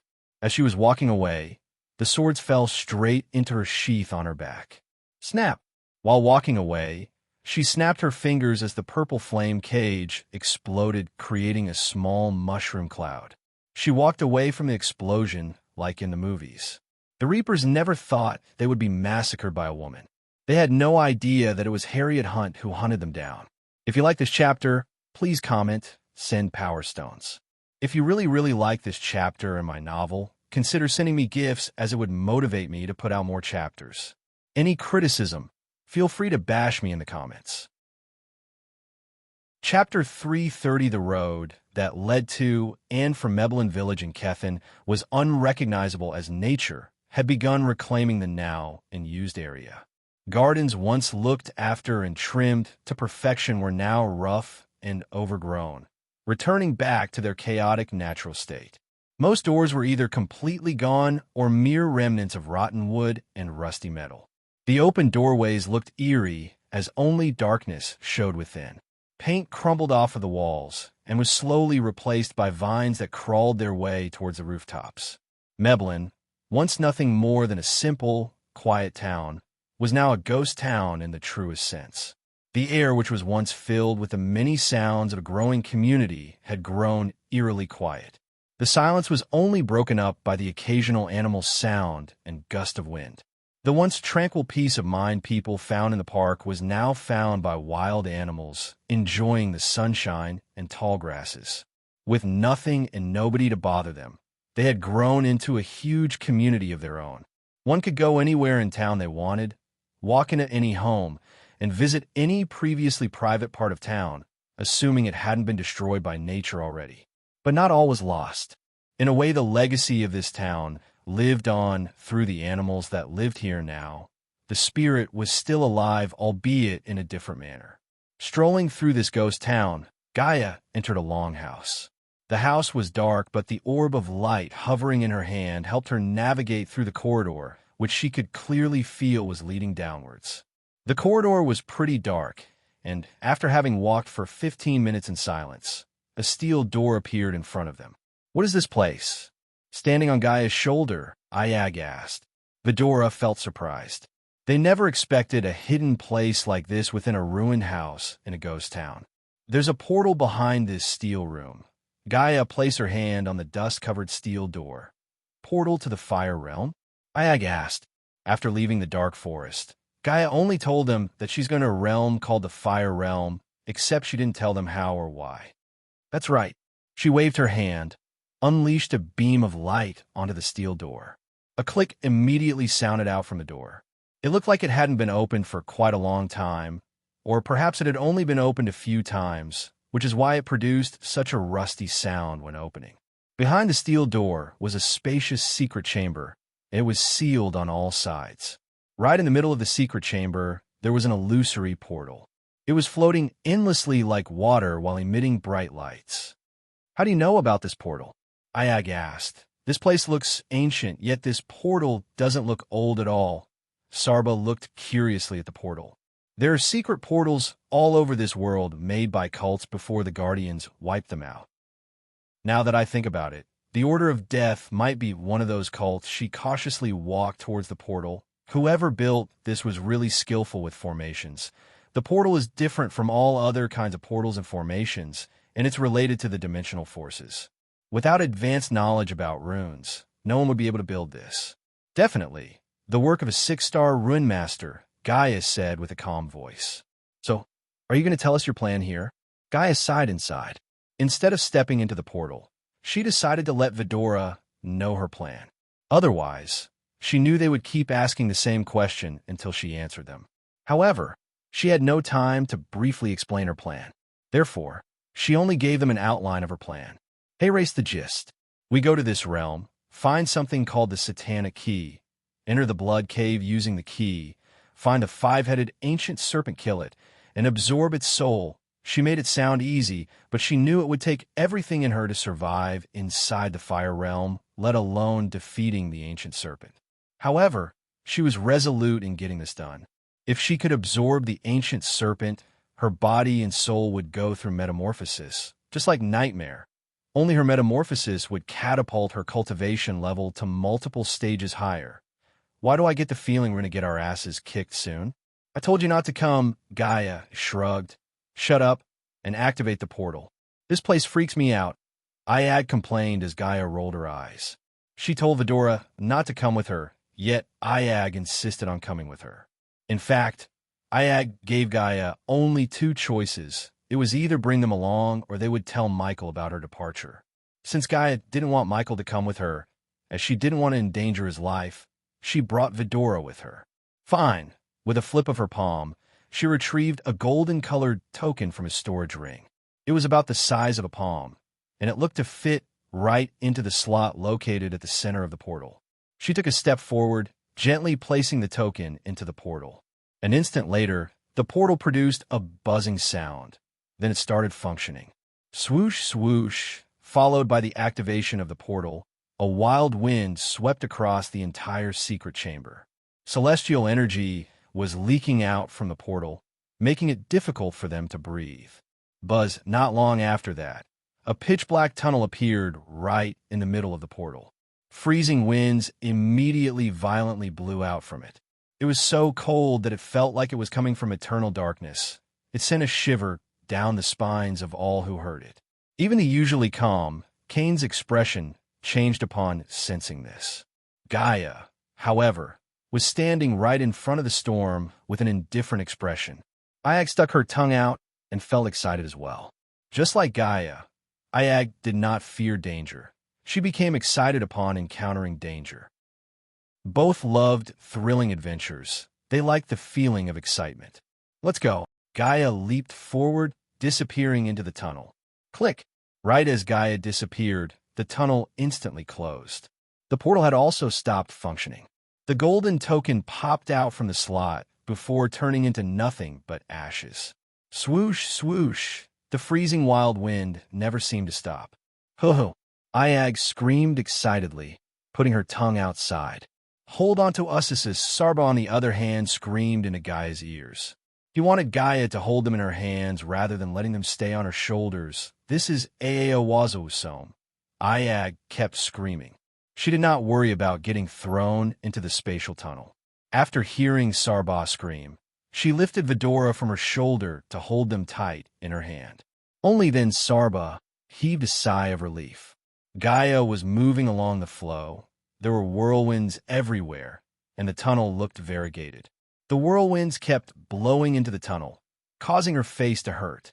The more they traveled, the more the tunnel seemed shaky and unstable, as if it was going to collapse at any time. Quit screaming, shithead. The portal isn't stable. We better be careful. I don't want to drift off from the tunnel because of your screams. Gaia flicked Ayag on the head. What will happen if we drift off from this tunnel? Sarba politely asked. Behind his polite words, Gaia could sense fear. Nothing good. Best case scenario, we'll end up outer space, drifting forever. Worst case, our bodies would explode into a bloody mist. Sarba felt even more depressed after hearing her words. He looked around and found out there were black holes everywhere. Also, from time to time, a massive dimensional typhoon would appear in their sights. Black hole was a place where coldness and darkness blended together. It was tough to find a dimensional node within. Even immortals wouldn't dare to treat a black hole carelessly. The dimensional typhoon within the black holes was the deadliest existence. It was just a dreadful monster that would cause anything that gets dragged into it to perish. Within the teleportation tunnel, Kane was admiring the breathtaking dimensional turbulence around him while listening to Ayag and Sarba chit-chat. He noticed Gaia often looked over her shoulder. He could tell she was looking for Ghost. Although she didn't talk about how she's feeling, her eyes betrayed her, revealing the sorrow within her heart to the outside. After staying for a full day in the tunnel for an entire day, the duo finally saw a light at the end of the tunnel. We're almost there. Seeing this, Gaia informed Vidora, I wonder what the flame realm looks like. Ayag was so excited that she jumped up from Gaia's hand. The light at the end of the tunnel became brighter, and soon after, Gaia arrived at the end of the tunnel. Everyone held their breath as they were getting ready to enter the fire realm. Right now, within the fire realm, someplace within an abyss. It was a foggy place, and everything here looked gray. The abyss was a completely desolated area, and rocks were everywhere. A monster with a body fully covered with purplish scales was roaming around in this area. This monster was over 5 meters tall. Its whole body was fuming with frightening red mist. It only had one eye, which was positioned vertically right in the middle top of its face. It also only had one nostril and one huge mouth below the eye. The eye, nose, mouth were all lined up in a straight line, giving it a really fearsome, savage look. The monster was roaming around. Its eyeball was rolling around in full alert as if it was searching for something. Bang! Suddenly, a loud banging sound could be heard from the skies above. It was as loud as a fierce thunderstrike. A hole in the sky appeared as a figure shouted out from it. The monster was startled by the sound. It raised its head to look in the direction. In an instant, Gaia fell straight onto its head. Plop! Everything happened so fast that this monster didn't even have time to react. Gaia carried a massive amount of force when she hit the monster's head. The monster cried out horribly while rolling on the floor. Roar! The monster was furious. After rolling on the floor in pain, it immediately stood up on the ground to look at the being that caused the pain. You are one ugly son of a bitch, Gaia's bow materialized in her hand. If you like this chapter, please comment, send Power Stones. If you really like this chapter and my novel, consider sending me gifts as it would motivate me to put out more chapters. Any criticism, Feel free to bash me in the comments. Chapter 331. What is that thing? Vidora stared at the beast from top to bottom in wonder. They searched through the knowledge they inherited from Gaia and Michael to find something or anything about the beast. Bang! While they were focusing on finding about the beast, Gaia released a golden arrow aiming at the beast's head. The moment the arrow met the beast's head, blood splashed everywhere. The monster's head exploded into a mess. Gaia felt a bit of pity for the monster. A moment ago, it was minding its own business. Fate played a game in the monster's life by opening the portal right above its head. Otherwise, she wouldn't have landed on the beast, making it mad. Do you think it's edible? What is wrong with you? Gaia felt a sudden feeling of nausea hit her core when Iag asked. She flicked Iag on the head a couple of times. Ouch, bitch, that hurts.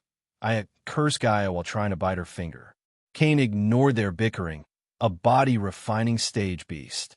I can sense its cultivation stage, so that means the Hydra's scream didn't affect this realm. Are we in a different world? Sarba asked. Finally, Gaia stopped fighting with Iag to answer Sarba. No, this is one of the many realms between our world and the space outside. Some realms are above the world, while some realms are inside our world. After explaining, she started to walk away from the dead bodies as it might attract various other beasts to their location. Why does this damn abyss feel so ghastly? Gray fog everywhere. I hope this fog can't hurt us. Gaia's expression became serious. She looked around as well. Did you come here before? Sarba asked. No, but I learned what's little out there about this place. Humph. Never pegged you for a learning type.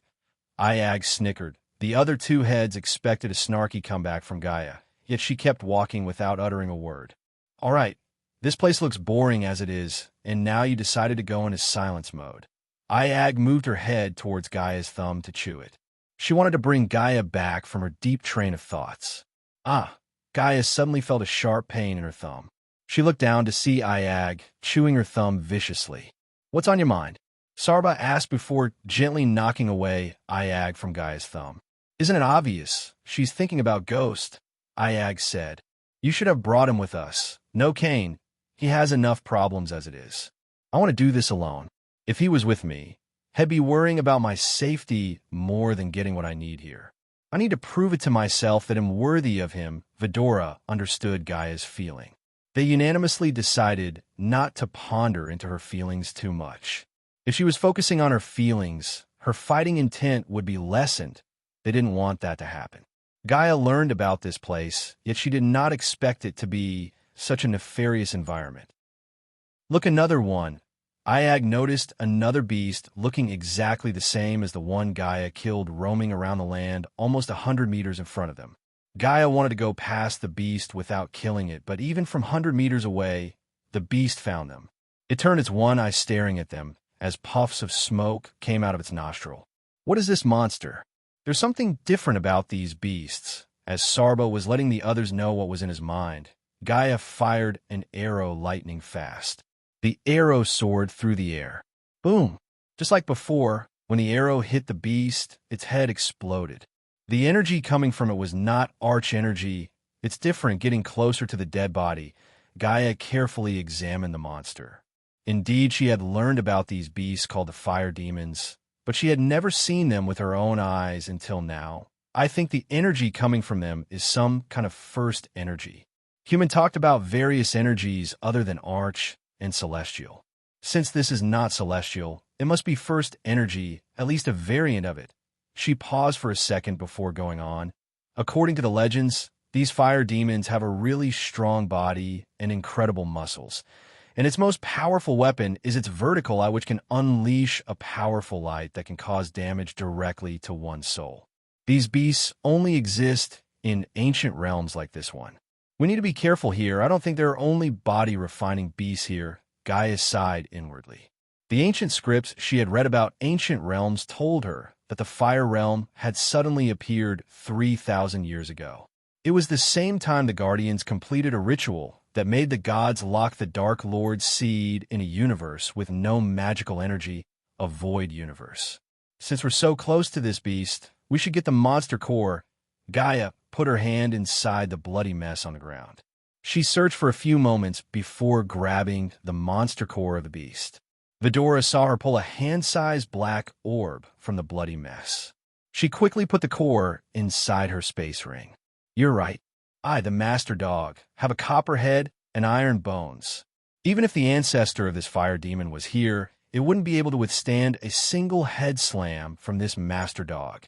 I can sense strong energy radiation from this thing. I wonder if you can absorb this energy? Asked Kane as Gaia shook her head. I can't, but I bet my freaky human can. Speaking about Michael put a smile on her face. Not all beasts contain monster cores, but if a monster core contained arch energy, any individual being from any race could absorb the energy. Nevertheless, monster cores that contained anything other than arch energy or celestial energy couldn't be absorbed by a being, as they contained too much impure energy. Absorbing it by force would seriously impact the person's cultivation, and it could even make them enter a state of coma. Usually, monster cores above the body strengthening stage were extremely rare, because any beast that reached core formation would choose to live in places hidden from the hunters. Most of the time, these beasts would form a pack to keep themselves safe from hunters and get rare herbs that let them cultivate faster. After putting the monster core in her space ring, she shot out a ball of flames and burned the body to ashes. Roar! Right at this moment, a loud roar sounded out from somewhere not far away from where they stood. It sounded deep and a little hoarse, which made it extremely terrifying. They immediately turned around to look in the direction. In an instant, they saw a monster which was glowing brightly appearing not far away from them. It was slowly walking towards them. Although she burned the body, it was too late, as the monster was attracted by the smell of blood long before she burned the body. What kind of monster is this? Vidora was startled. The monster wasn't tall. It was just a little bit taller than an average human. The body didn't look very muscular either, but it gave them an overbearing impression. This monster had a transparent body that looked like a crystal. Also, it didn't have any facial figures. No nose, no ears, and no mouth. Right in the middle of its face, there was a crystal eye, which kept staring at Gaia. Grrr! The monster roared out once again. It didn't have a mouth, but it could still roar loudly. The roar sounded like it came from its body. It was enough to send shivers down most people's spines. If any ordinary girl saw this strange monster, she would definitely be scared to the point she screamed as loud as she could. But Gaia didn't move at all. Since the Hydra's scream didn't affect this realm, she could easily find out the cultivation level of this monster. It was only a core formation level 1. Although it was considered pretty strong, it couldn't pose any threat to her. Unlike the two beasts she killed before, the beast approaching her looked nothing like the two beasts. This beast was transparent like a crystal and had only one eye, no other facial features. Lucky us, another ugly thing came to greet us. Iag rolled her eyes. I once read a book called Ancient Beings. It recorded all sorts of monsters and beings. By the look of this beast, it must be Glass Wraith. You seem to have read an awful lot of books for an orphan. Iag frowned. Not only Iag, but also Sarba and Kane felt surprised by her knowledge about this world. They even saw Ghost ask her for information, and he was a freak of nature who could do anything in their minds.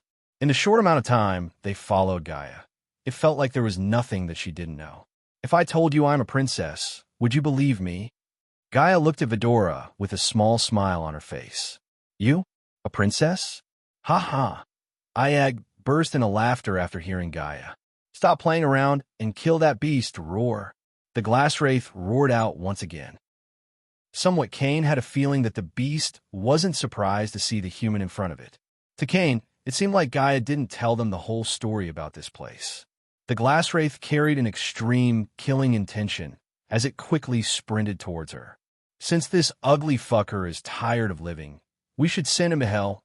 Iag was laughing out loudly in excitement as Gaia knocked a fire arrow on her bowstring, preparing to shoot the moment the beast come into her target area. One more chapter about Gaia's adventure, and we can finally start the tournament. If you like this chapter, please comment, send Power Stones. If you really like this chapter and my novel, consider sending me gifts, as it would motivate me to put out more chapters. Any criticism, Feel free to bash me in the comments. Chapter 3:32 Boom. The moment the glass wraith came close enough for her to kill it, she released the arrow from her bow. The fire arrow left a trail of blaze of fire in the air, staring from Gaia's bow to the beast's location. The arrow hit its target, creating an explosion. She infused the arrow with her cultivation power to obliterate the glass wraith. The beast's body shattered instantly because of the impact. It turned into pieces of crystals and scarred across the place. Humph, so weak. Iag was laughing out loudly, seeing how easily the arrow killed the beast. However, before she could finish having a laugh, her eyes went wide in shock. The three heads could see the broken crystal pieces assembling back to normal in an instant, making the glass wraith whole again. Roar! Hey, race, a lesson for you, Iag. Never laugh too soon. Unlike Vidora, Gaia knew this would happen. To kill a glass wraith, one had to exhaust all the energy in its soul, which meant she had to kill the beast again and again until it could not resurrect again. The glass wraith was extremely angry. It roared out in fury as it dashed towards Vidora once again. This glass wraith was a rare and unique life form. It didn't possess any kind of innate ability to cast spells. It only relied on its Boda strength. It could rip anything apart. Besides, the bright light that shot out from its body could cause devastating damage. Anyone who got hit by it would either die or suffer severe injuries. What are you waiting for? Kill it. Vidora felt somewhat depressed, even humiliated when the glass wraith resurrected. In a blink of an eye, Gaia fired another fire arrow at the beast. Just like before, the shattered glass wraith was restored back to its original shape, which looked and felt exactly like it did before. What the fuck? Iag's fury ignited. She felt like she herself was fighting the glass wraith. Calm down. We need to kill the glass wraith again and again until it has no energy left in its soul to resurrect itself, as she said. She fired another arrow before the glass wraith could leap towards her. Yet again it shattered into crystal pieces before assembling its whole body again. What an abnormal monster. Only we had this ability. Iag's eyes sparkled. Who would be able to kill us? Iag wondered. Stop daydreaming. After all the time they spent with Gaia, Iag was used to getting flicked on the head. So when Gaia flicked her this time, she just ignored instead of bickering. Boom, boom, boom. Gaia fired a fire arrow one after another, shattering the glass wraith again and again. After being killed several times, the glass wraith's energy in the monster core reached a critical point. Realizing the threat of imminent death, the beast immediately turned around, fleeing with extreme speed. Since it was a core formation level beast, it possessed basic intelligence, hence, it finally understood how powerful its opponent was. If it continued fighting, it would get itself killed here. It's running away. How we got that bastard? It didn't take a genius to figure out why the glass wraith was running away. Because its resurrection caused some slight humiliation to Iag, she wanted nothing more than seeing the glass wraith shatter into pieces and not getting resurrected again. Gaia was not in a hurry to kill the glass wraith. She let it run for a few more seconds before firing the arrow. The blazing arrow soared through the air, aiming at the glass wraith's back. Just as before, the arrow made the body explode, but this time, the shattered pieces stayed as it is. Buzz followed by a buzzing sound. The broken crystal pieces which were shattered around the place formed into a fist-sized crystal ball that floated in the middle of the air. Is that the glass wraith's monster core? This is something good. Vidora noticed a curious look emerging on Gaia's face. Gaia had quick hands. In an instant, she grabbed the crystal ball with her hand. Then she said, "Wow, this contains pure arch energy and even a sliver of celestial energy within. Didn't you say the monster cores of the beast here contain impure energies? What makes this one different?" Iag asked. No one can absorb the monster cores found in the beasts here without purifying them first, but this one is different. According to ancient beings, the glass wraith is born from nature after having absorbed pure arch energy. As I said before, not only does this core contain huge amounts of pure arch energy, it also contains a sliver of celestial energy, which means any cultivator can absorb it directly, So are you going to absorb the energies? Gaia shook her head. It'd do little to no good to me, because the core is from a core formation level 2 beast, and way stronger than the beast.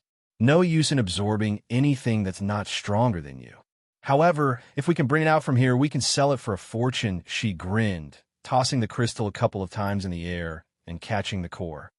Cores like this can be only found in places like this. Out there, it's extremely hard to get a core from a beast above body strengthening stage. So that's why there's so many people who are risking their lives in places such Netherrel. Sarba had a look of realization on his face as Kane opened his mouth. Plus, they also get battle experience. All right, I'm sure there are a lot of glass wraith here. Oh boy, we're going to be rich. A bright smile appeared on Iag's face. Although Gaia knew she could make a small fortune auctioning the cores, getting the crystal cores was no easy task. Only idiots venture into ancient places looking to make money. Let's imagine if someone bumps into a glass wraith, which is at the same level as he or she, they are fucked. Even if they were one level higher than the beast, they'll be still fucked.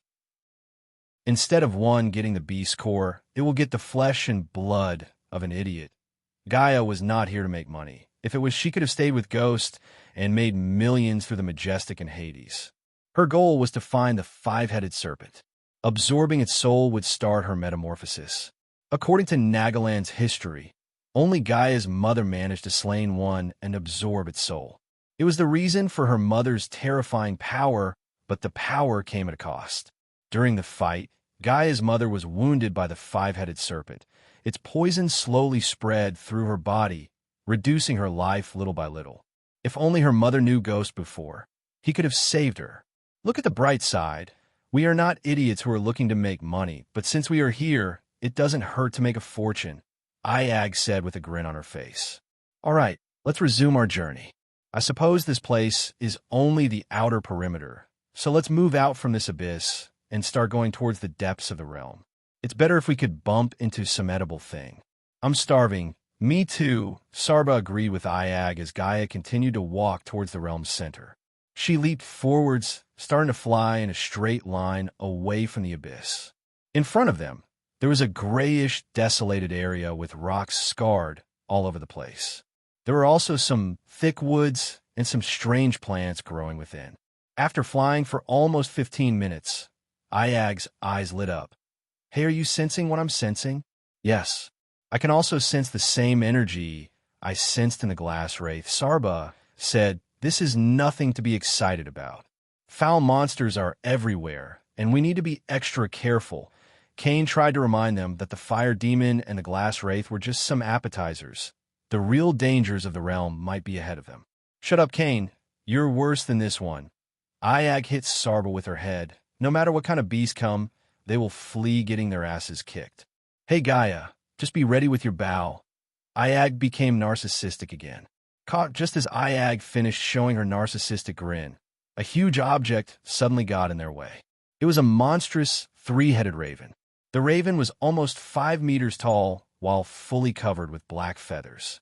Coupled with its 3 heads and humongous size, it could easily scare someone with its looks alone. You just had to open your mouth, Kane sighed. Swoosh, Gaia saw a black fog kept rising from the black raven's body. It was neither dark nor ominous as the smoke that would envelop Ghost when he's in his full Dark Lord persona. Before Gaia could back away from the raven's path, it locked on his gaze at them.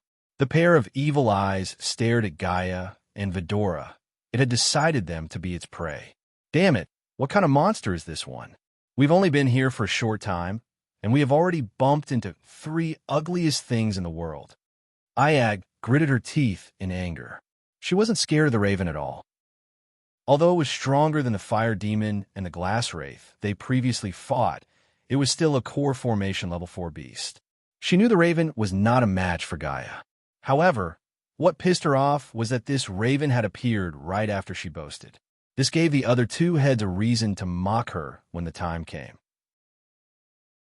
Chapter 333 The Royal Land had never been busier than today. There were only joyful faces as they headed toward the arena for the greatest tournament for warriors in Elon. Music filled the air as the people felt chock full of adrenaline-pumping happiness. The vibrancy of the event, the energy of the dancing dragons, the fireworks that made an artistic canvas of the early morning sky, was looked forward to by all. The people flowed like rivers, never stopping for obstacles but swirling around them. On those wide avenues of royal land with wilted trees, their leaves curled and blackened in the gentle morning heat, the buildings towered on each side. The crowd had a life of its own. Their vibrant clothes shone in the morning light, and the people moved like enchanting shoals of fish. There was chatter between sellers and buyers, old friends catching up, new friends making. It's busy for sure, but the hustle and bustle brought life to this city one wouldn't want to be without. Among the crowd of people, half of them had their faces painted in various colors. They showed support for their star by this gesture. Even the little kids, comfortably sitting on their father's shoulders, had their faces painted. Life might be hard for some, but today, there wasn't a face that did not show a wide grin. Excitement, adrenaline, fans, and a perfectly manicured turf were all things that came to Ethan's mind when he entered the arena through the VIP entrance. The Ataxia was one of the most impressive arenas he has ever been to. If anyone visited this arena for the first time, they would be overwhelmed by the size and beauty of its massive structure. The majestic arena stood almost 600 feet high and could seat 130,000 roaring fans. The first thing Ethan noticed when entering the stadium was the ocean of crowd. He thought it would be more suitable to call them fans, as there were so many of them, wearing the various colors of clothes, painted faces, and carrying boards that had their heartfelt message written on them. For people like Ethan, it was just a board, but for the die-hard fans, they were like bridges that connected them with their stars. They waved the boards up in the air, hoping their stars would take notice. The entire arena filled with people was so beautiful. It was like a painting painted by the happiest painter in the world. There was excitement and anticipation in the air as the thousands of fans started singing and chanting for the sex and the stars they support. The noise kept getting louder and louder as other fans arrived and joined in. There were thousands of fans cramming their way into every available seat. The seats for anyone except VIPs were made of cold, hardwood, and painted white and yellow, the two colors that represented the royal land. Although the wooden seats were not really comfortable to sit on as they were built so close together, so one had to squeeze into them, the excitement in their hearts overshadowed the discomfort felt by their bodies. The arena had loads of smells. Ethan could smell the gentle morning breeze. The aromas from different foods were so strong, he could actually taste them in his mouth. There was also a smell of freshly brewed ale that had been spilled time and time again. The sunlight reflecting on the gigantic mirrors set all around the arena was blinding. It shone down on the field, the crowd, and made everything look so bright and dazzling. In addition to the mirror, there were lights set on massive metallic structures, which held them high above the arena. They could be seen for miles as they lit up the night sky. Below the set of lights, on the west side of the arena, was a scoreboard. It was magnificently lit up. At the moment, the scoreboard was empty, void of names. After looking at the accommodation for the normal people, he was glad he was able to buy VIP tickets. The VIP accommodations were located on the east side of the arena, closer to the battle area, built on an elevated stage to give them a clear view of the fights. Moreover, their seats were not wooden chairs, they were recliner cushions. On top of better seating and view, the VIP balcony also had ruby cuisine stalls set up so the VIPs could get better and tastier foods, and merchant stalls that sell opera glasses for children and for those who have problems with their eyesight. Ethan was carrying buckets of snacks, which include honey popcorns, roasted chicken legs, fruit juices, and some other snacks he had never even heard of before at his neck. Yet he was being pushed by his wife, who had nothing in her hands. The only thing Ethan took pleasure in was every man in his family had the same fate as him. Walk faster, Ethan. You have glue stuck up your feet or something, for crying out loud. I'm a lord of this family and carrying all these things like a servant. Well, you're the one who said it's a waste of money to buy tickets for the servants, Diana retorted with a chuckle. Ever since she made the promise she won't cry anymore after reading the interview of Ghost, she had become the joyous person she used to be. If I knew you people would spend that money on these snacks, I would have bought tickets for everyone. At least, I would have been spared from being a mule. Ethan rolled his eyes while navigating through the seats. Stop bickering, you two. These are our seats, Imelda reminded both Diana and Ethan. She first let the kids take their seats while supervising the men to their seats. In the Winston family, after Ethan's parents and Diana, Imelda held the highest authority. All the family members looked up to her leadership. When Ethan was stuck, she was a natural-born leader. Among the three Hunt sisters, Diana was the rebel, Natalia was the silent child, and Imelda was the opposite of both of them. She was a disciplined, outspoken child. More than anything in the world, she loved her sisters. That was the reason that even after running away from Otter Continent, she refused to get married, as she had seen marriages tear apart a family. She never wanted to be put in a situation where she had to choose between her family and her sisters. To this day, Imelda never regretted her decision not to get married. Everyone in the Winston family loved and adored Imelda. The children loved just as much as they loved their mothers, or even more. Miriam, don't fight with your brother. Bernie, you take that seat over there. Uncle Fedor, don't you dare stick that gum under that chair. She was the last person to take her seat after scolding, diffusing fights, and disciplining everyone. The entire Winston family was here except for Rowena, Natalia, and her husband, who refused to see their son getting beaten. What would we do without you? Diana squeezed Imelda's hand when she took her seat beside Diana. You guys will be like headless chickens without me. Imelda chuckled while playfully pinching Diana's cheeks. Suddenly, Imelda's smile became a frown. You look different, Dien. Diana hoped she wouldn't notice the difference, even though she deep down knew Imelda would. Diana shared everything with her two sisters, however. This time, she wasn't going to. No one must know about her leaving the house to kill the Reapers. Michael met only 4 Reapers, but in reality, more than 50 Reapers had picked up the contract for his head. It was Diana who kept the Reapers from swarming Michael. Of course, she knew she couldn't keep track of every single one of them. That was why she shadowed Ghost from a distance. Even when Michael killed the 4 Reapers in a forest and killed a Reaper on his way to Royal Land, she was always there for him in case something went wrong. Seeing her son battle people ahead of his cultivation stage reminded herself of her. She was proud, but at the same time, she was also worried. I'm just excited to see him again. Imelda knew by him, Dien meant Ghost. Diana hid her secret life by telling Imelda the truth instead of a lie. I hope Andrews don't get on the stage with him, Imelda sighed. They spoke in whispers so the others couldn't hear them. Not that anyone could in the cheers of the fans. Where are they anyway? Imelda looked around to locate Noah and his group. With Maisie's family, I think, Diana said. Maisie's family here? Imelda grinned with excitement. Ever since she met the cute little girl, she wanted to meet her family. Do you know Maisie hates him? Suddenly, Ethan came into the conversation. He emphasized the word him. The two ladies turned their heads at the same time to look at Ethan. Now that you said it, I did notice the little girl frown when something comes up about him. Boom, boom, boom. Just as Ethan was about to tell them what happened inside the Nether Realm, 3 loud bell sounds reverberated the arena. Immediately, the crowd went silent. Welcome to the championship tournaments, a cheerful male voice sounded after the bell sounds. With this, the tournament has finally started. If you like this chapter, please comment, send Power Stones.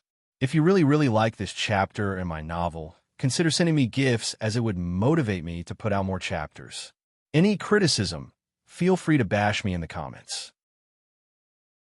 Chapter 334. Soon after the voice sounded, from inside the perfectly manicured grass field, a navy blue tubular-shaped structure made of energy emerged. 3 people were sitting inside the structure. From the onlooker's point of view, it looked like a giant pill with 3 people sitting inside before a large table. On the left sat a red-haired man in his early 40s. He was neither too thin nor bulky. His cheerful smile showed his playful character.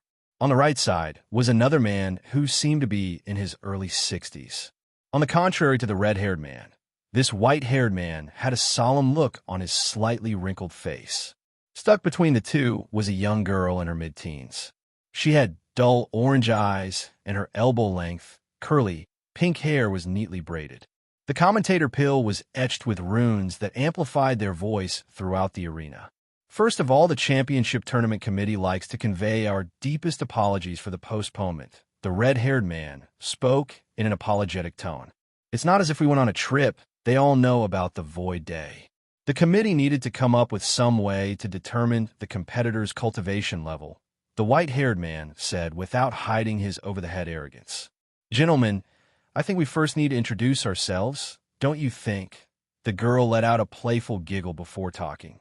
Ladies and gentle, we are your commentators for both tournaments. I'm Ishihara Minako. I am James Hall, 2 times Royal Times Best Commentator Award winner. The cheery red-haired man said with a laugh. Everyone could sense the pride behind his laugh. I am Darius Russell, former swordmaster of Aragoth. The audience began to gasp when they heard the man. No one reacted the same way as they did for Russell as they did for James, because the position of swordmaster of Aragoth outclassed the Best Commentator award by miles. Moreover, anyone who got the swordmaster title held a highly esteemed position in society, as even the kings would show them respect. Hence the reason for Darius' pride. Now that we introduced ourselves, let's bring the battle stage up. Darius clapped his hands together. After the runes amplified the clapping sound to the entire arena, everyone heard a loud, cracking noise emerging from inside the grass field. Many people stood up to look at the grass field. They saw the grass field split open in the middle. The 2 halves of the grass fields slowly retracted sideways as a spacious, circular stage emerged from within. In a couple of minutes, the lush green grass field was nowhere to be seen and replaced by a grayish round stage. The stage could easily hold 70 to 80 people without each of them feeling crowded. Before we move forward, let us explain the format of the competitions, Ishihara said in a playful voice. You ladies and gentlemen may already know, we have 2 championship tournaments. One for body strengthening stage cultivators and one for core formation stage cultivators. Both tournaments have the same format, Swordmaster Darius. James looked at Darius to explain the format as the Swordmaster began to talk in his serious voice. The tournaments have 6 rounds, the last 3 being quarterfinal, semifinal, and grand finale respectively. 100 participants will start the tournament and fight in the first round. The second round will have 40 people, Darius said. You know what that means, ladies and gentle. Bye-bye for 60 youngsters after the first round. Hall chuckled as Darius continued. Out of 40, only 20 will go to the third round. At the end of the third round, the judges will eliminate 10 participants based on points and votes. Darius paused for a moment to let Hall speak. Due to complications during the last couple of tournaments, the tournament committee decided not to disclose any information about the judges. The judges will be anonymous, so don't try to find them, or worse, bribe them. Everyone in the arena knew his words were directed to the powerful noble families. They were the ones who would try to bribe the judges to get the youngsters of their family closer to the championship titles. In the past, the tournament committee had to spend millions of gold coins to ensure the safety of the judges as well as the integrity of the tournaments. Some noble families had even tried to kill the judges who refused to take bribes from them. I'm sure nothing terrible will happen this year. Darius, please continue, Ishihara said. 10 youngsters will enter the quarterfinal. ITLLB 5 versus 5. Among the 5 winners, 1 will be eliminated according to the points given by the judges. And worry not. Although ITLL be the end of one's journey, he or she will receive valuable treasures as a prize for reaching or surviving Yet again, Hall finished his words with a chuckle. Semi-final will let only the best 2 enter the grand final. Darius finished explaining the format.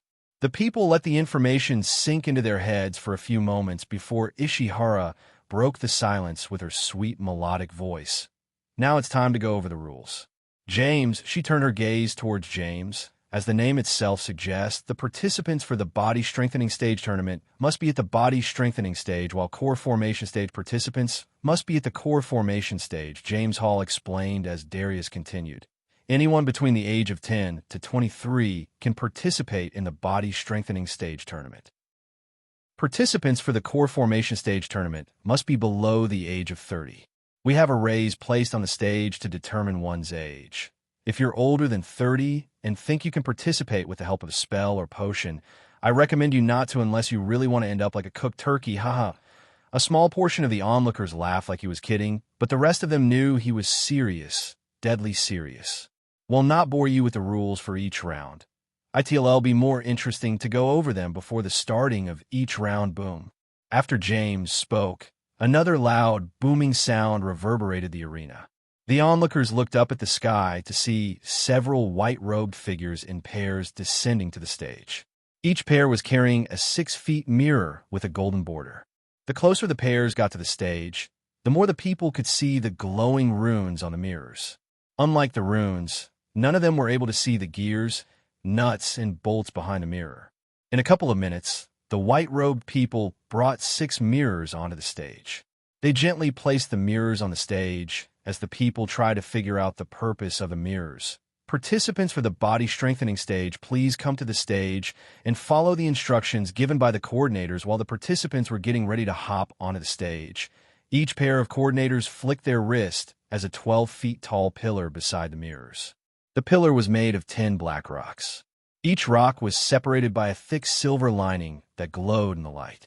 The onlookers immediately became excited to see the young celebrities make their entrance.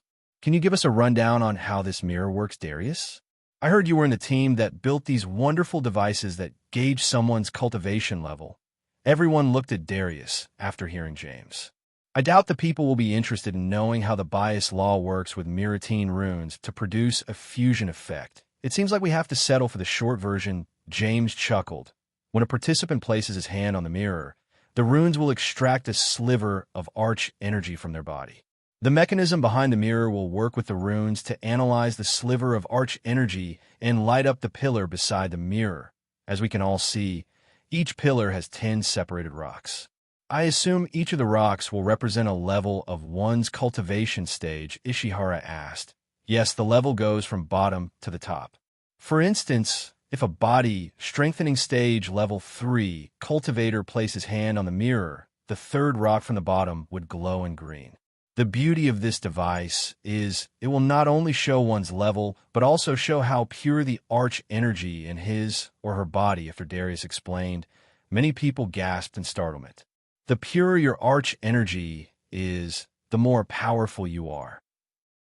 If 2 cultivators on the same cultivation stage and level fought with the same spells, the victor will be decided by the arch energy purity. James Hall explained for the comments who had little knowledge about arch energy purity.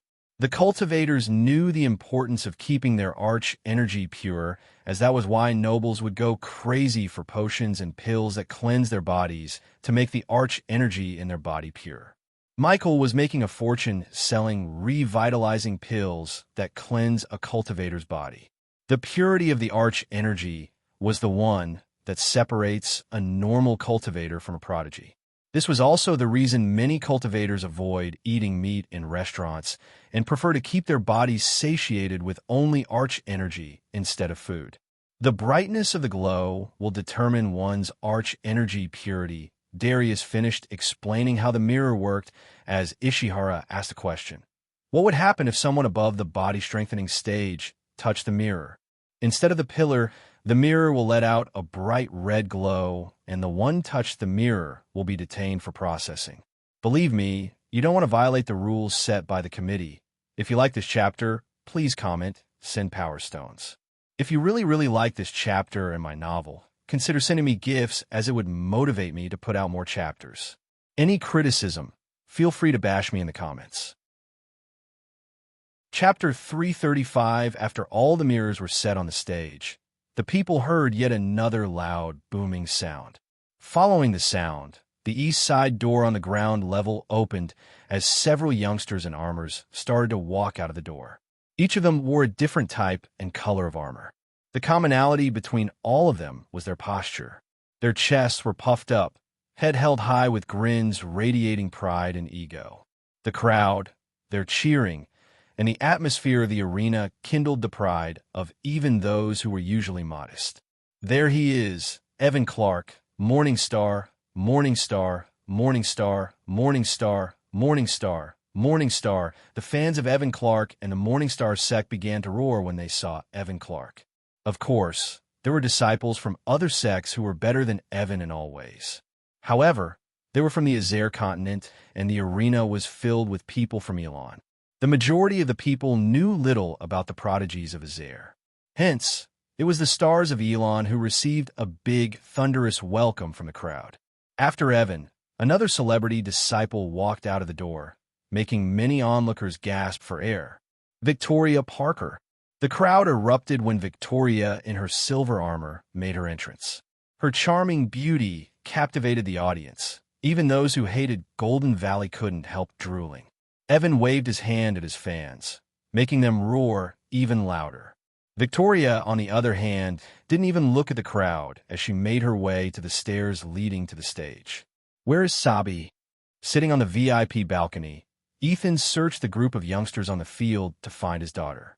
Sabrina was one of the few disciples who were competing in the tournament from a sect located in the Azer continent. Unlike the Elon continent, most of the Azer was plunged into chaos due to the ongoing war. The sects in Azer were siding with their allied kingdoms and sending disciples to the battlefield so they could get real battle experience as well as repel the kingdom's enemies. At this point in time, Michael was oblivious to the fact he's connected to the ongoing war. Although Sabrina wanted to win the tournament, the biggest reason for her to compete was Ghost. After Ghost saved her and her family, she had become somewhat of an admirer of Ghost. She wanted to learn more about the man who saved her and her mother in a single day. Every time she wanted to meet him, he was either in seclusion or somewhere else no one had any idea about. She didn't know what, but something made her feel closer to Ghost even though she knew little about him. Whoa, is that Sabrina Winston? Shut up, it can't be. Look there. It's her, Noah Winston's little sister. If she's here, then the Holy Trident Academy is to Sabrina. Sabrina. Sabrina. Sabrina. Sabrina. The people of Kethin, especially those from Pentown, roared as their cheers for Sabrina shook the arena. The sheer support for Sabrina startled even the Winston family. "Our little girl has grown." A tear of joy and pride rolled out of Imelda's eyes. They all felt proud of Sabrina. "It seems like we have a great competition ahead," Darius James Hall said. "I think so too. I want to see what these youngsters can do with swords." Since Darius was a sword master, he was more interested in seeing the youngsters' sword mastery. "So many young talents. I wish I was there with them," Ishihara said. "All right, participants, please go to the stage in an orderly manner and follow the instructions given by the coordinators," James said as the youngsters stopped waving at their fans to reach the stage. Many rushed to the stage excitedly. Some even landed on the stage directly with a leap instead of climbing the stairs. Victoria Parker seems to be the first person to touch the mirror. "Let's see what happens," as Ishihara commented. Victoria gracefully walked towards the mirror. Everyone else stood there watching her. "Please place your hand on the mirror, miss," the man standing beside the mirror instructed. Victoria wasn't worried about the device like many others. The onlookers came to the edge of their seats to see the device working. A few seconds after Victoria placed her right palm on the mirror slightly trembled. Under their gazes, the bottom rock of the pillar glowed in green for a second before the second one started to glow. One by one, the rocks let out a bright green glow until the glow reached the 8th rock from the bottom. "Body strengthening stage level 8. The coordinator beside the mirror said. "Whoa, she's so young. A real prodigy. She was a body refining stage cultivator just a year ago. Look how brighter the rocks are glowing. Her arch energy purity must be next level shit. The Golden Valley must be proud to have such a talented youngster among them." "What do you think, Darius?" James Hall asked. His voice didn't hide his surprise. "Her arch energy seems to be purer than many cultivators we tested. But purity isn't everything when it comes to real battle, and this tournament will be a test for her," Darius expressed his opinion as Evan walked towards another mirror. "Please place your hand on the mirror, master," the coordinator said calmly, showing no emotion on his face or voice. Just as before, a few seconds after Evan placed his hand on the mirror slightly trembled. Soon afterward, the pillars lit up to the 8th rock just like Victoria's. The brightness was also just the same as Victoria's. It indicated that the two of them were at the same level. Yet another body strengthening stage level 8, Evan Clark of Morningstar, It seems we have two cultivators with no advantages over another, Ishihara said. It will boil down to the arsenal of spells they have, and I doubt Golden Valley or Morning Stay would bring them here with some run-of-the-mill spells. Evan and Victoria proudly stood aside, watching the rest of them getting tested by the mirrors. One by one, the youngsters placed their hands on the mirror. Except for a few, many hadn't reached body strengthening stage level 8. The majority of them were between level 4 to level 6. Those who crossed level 8 didn't get the same reaction from the audience as Evan and Victoria did because of their purity. None of them were able to make the rocks glow as bright as Victoria and Evan. After seeing almost 50 youngsters trying to beat Evan and Victoria, all the eyes fell on Sabrina. Finally, Ethan leaned forward to see his daughter climb the stairs to the stage. The entire arena became silent. They all watched Sabrina like hawks. Please place your hand on the mirror. Miss Sabrina placed her hand gently on the mirror after nodding at the coordinator. The moment her hand touched the mirror, it trembled more than it trembled when Victoria or Evan touched. In a blink of an eye, the pillar lit up like a Christmas tree all the way to the 7th stone. Although she did not reach the 8th stone as Victoria or even, the brightness the stones let out was 3 times more than them. Body strengthening stage, level 7, the coordinator confirmed. That's the brightest glow I've seen today. James Hall raised his brows. She's the youngest to get into the Holy Trident Academy for a reason. Ishihara's words caused murmurs among the fans. The pillar is an indicator she has a bright future ahead of her. Even Darius, who couldn't be easily amazed, was startled. The Winston family is really blessed to have such monstrous prodigies as their heirs. Ethan could see James Hall looking at them. I bet Miss Sabrina's parents are really proud. For a few moments, the commentators sounded like fans of Sabrina. Victoria had black lines on her forehead, seeing Sabrina taking away her spotlight. Diana turned her head to see Imelda staring at the stage with tears flowing out of her eyes. Not even Diana shed tears of pride and joy, but Imelda did. We are proud of you, Sabrina. We are proud of you, Sabrina. We are proud of you, Sabrina. We are proud of you, Sabrina. The people of Penn Town began to chant in unison. Their thunderous cheers did not slow down until a few youngsters finished testing their cultivation level. An hour passed by in a blink of an eye. We'll take a short break before testing the core formation participants. The trio of commentators left their pill to take a break while the participants remained on the stage to socialize. Many wanted to establish a friendship with Sabrina, but she quickly left the stage to join her family. Meanwhile, in Sarton, Michael was waiting in Lord Information's room patiently. He kept gently brushing Nightmare's head as the dragon enjoyed the rub with his eyes closed. Michael watched the door beside the book rack, expecting the elf to walk out of there with what he asked. Here you go, Lord Ghost. As he was expecting, Lord Information came out of the door carrying a thick book. You happen to have a book containing information about the recent events. When Michael asked Lord Information for information regarding everything that's happening in this world, he thought the elf would sell him a bunch of parchments. He never expected a 6-inch thick book. You'd be surprised to know how many people want to know the current happenings. Lord Information slid the book towards Michael. As you asked, it has everything, including insider information, rumors, and juicy tidbits that you might find useful. With a nod, Michael flicked his wrist as a space ring appeared on the table. 100,000 gold coins. It's a pleasure doing business with you. Michael shook the elf's hand before turning to leave. Lord Ghost. Michael turned back, hearing Lord Information's voice. The thing I asked? It might happen soon after the tournament, and Lord Information seemed rather serious. I'm looking forward to it. If you like this chapter, please comment, send Power Stones. If you really like this chapter in my novel, consider sending me gifts, as it would motivate me to put out more chapters. Any criticism, feel free to bash me in the comments. Chapter 336. Although the commentators announced a short break, only a few left their seats. As each minute passed by, Ethan couldn't sit still. He was biting his nails when Imelda called him out. Ethan, are you all right? You seem shaky. Diana squeezed Ethan's hand to calm him down. Unlike her, this was his first time meeting his son. Do you see him anywhere? He asked, leaning closer to Diana's ear. No, what do you mean no? You said he will come. Ethan almost shook her by her shoulder in lack of patience. No one said otherwise. You just need to be a little more patient, Ethan. Diana calmed him down. He nodded, but kept searching for the people of the Sunrise sect. It didn't even take him more than 2 minutes before he saw an entire pavilion of people wearing black clothes on the opposite side of where the VIP balcony was located. Since the arena was built in a circular shape, one could see almost everyone in the arena.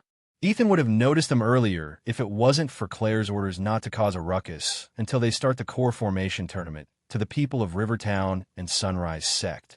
Because of her orders, they remained, not causing any commotion. An entire pavilion containing at least 1,500 seats was filled with ardent worshippers of the Ghost and Sunrise sect. An entire town was here to show their support to Ghost. No one had the support like Ghost had. Suddenly Imelda shouted, as everyone sitting near her turned their gazes at Imelda to see a golden monkey bouncing on her head. Norvin, you almost gave me a heart attack. Imelda grabbed Norvin off her head to see the monkey grinning in the joy of pranking her. Get away from her, you damn monkey. Diana saw Alicia walking towards them with Maisie. Fergus, move your butt over there. Imelda chased away a 10-year-old kid who was chugging his juice box back to his parents. Alicia sat beside Imelda as Norvin leisurely laid on Imelda's lap. Where's Noah and Andrews? Diana looked at the way Alicia came to find Noah and Andrews, yet she didn't see them. Maisie didn't look for empty seats as she hopped onto Diana's lap. The little girl was so cute as Diana wrapped her hands around the little teddy bear to cuddle. Andrews is down there. By looking at the worried look on Alicia's face, they sighed.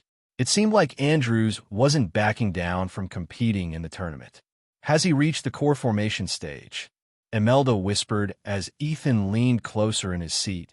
Yes, Alicia said. Is he all right? If the committee has found something amiss with his cultivation stage, we are toast. Ethan worried about Andrews. The last time he met Andrews, he was still at body strengthening stage level 3. Even Noah just reached the core formation stage, and Noah was a freak of nature. Noah took care of everything, Uncle. Andrews is at the core formation stage now.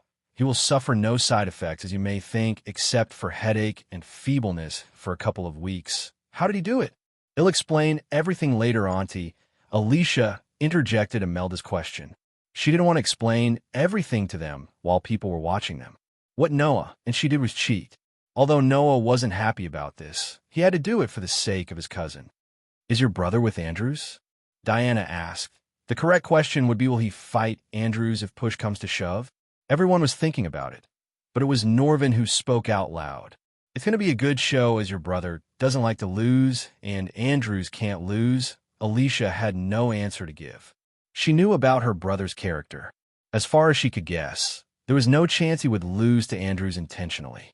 However, Noah made sure Andrews had a high chance to win the tournament by striking a deal with a fusion stage cultivator, Layla Alden. Ding, ding, ding. As they were whispering, 3 loud bell sounds reverberated the arena. The muttering of the crowd was silenced down by the bells. Soon, those who went to answer nature's call came rushing to their seats. The break's over, ladies and gentlemen. Ishihara chuckled in her melodious voice. Now it's time for the core formation stage participants to wow us, finally. Yes. Boom. Almost the entire arena erupted, letting out their thunderous cheers.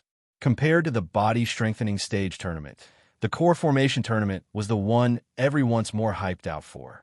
It was because there were many tournaments and competitions for body strengthening stage cultivators, but this was one of the very few tournaments there are for core formation stage cultivators.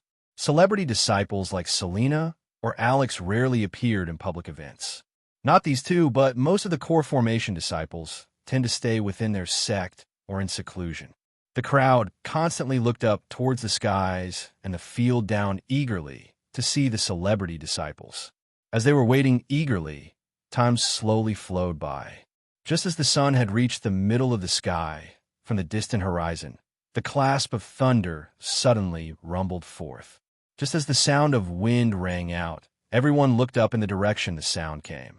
Cultivators like Ethan could feel that all arch energy surrounding the arena was now slowly gravitating towards that direction. In the sky, They saw a bright blue flash streaking through the skies like a shooting star descending from the heavens. The streak of blue light tore through the sky like it was a piece of cloth. The streak of light was at least 20 times brighter and bigger than the bolts of golden lightning produced by the lightning dash spell. When that blue flash appeared on the edges of the horizon, everyone in the arena stared at it dumbstruck. Many people were amazed by the display. That's a flashy entrance. I wonder who that might be. The commentators were no different than the onlookers.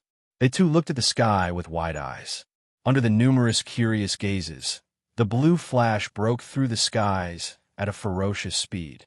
As the flash approached, the crowd was shocked to discover that the blue flash was actually a giant sword made purely out of arch energy. The sword flew at the speed of a jet, leaving a trail of blue light. The closer the sword got to the arena, the louder the people heard the whistling sound the sword produced. While the giant sword was slowing down, the crowd's gazes immediately fell on the figure standing atop the sword. Clothed in silver armor, matching his hair with his hands behind his back, his shiny silver long hair drifted in the wind. He appeared to be extremely calm and relaxed, a look that subdued many of the competitors. The set of armor he was wearing attracted the gazes like a magnet. The armor was forged using a glimmering silver metal. The smith who forged the armor used gold to adorn the borders. The shoulder plates were pointy, quite narrow, and large. They were decorated with a star-shaped, thick metal ornament piece. The upper arms were protected by rounded, half-covering rear braces which sat loosely under the shoulder plates. The lower arms were covered by vambraces which have several masterfully crafted metal sheets, shaped like dragon scales on the outer sides. The breastplate was made from many layers of smaller metal pieces, mimicking the scales of a dragon. The armor covered him from neck to feet, protecting every inch of his body. Atop the sword, the youngster slightly tilted his head down as his calm gaze swept over the arena below. He then withdrew his gaze because there was nothing worthy of his attention in that place.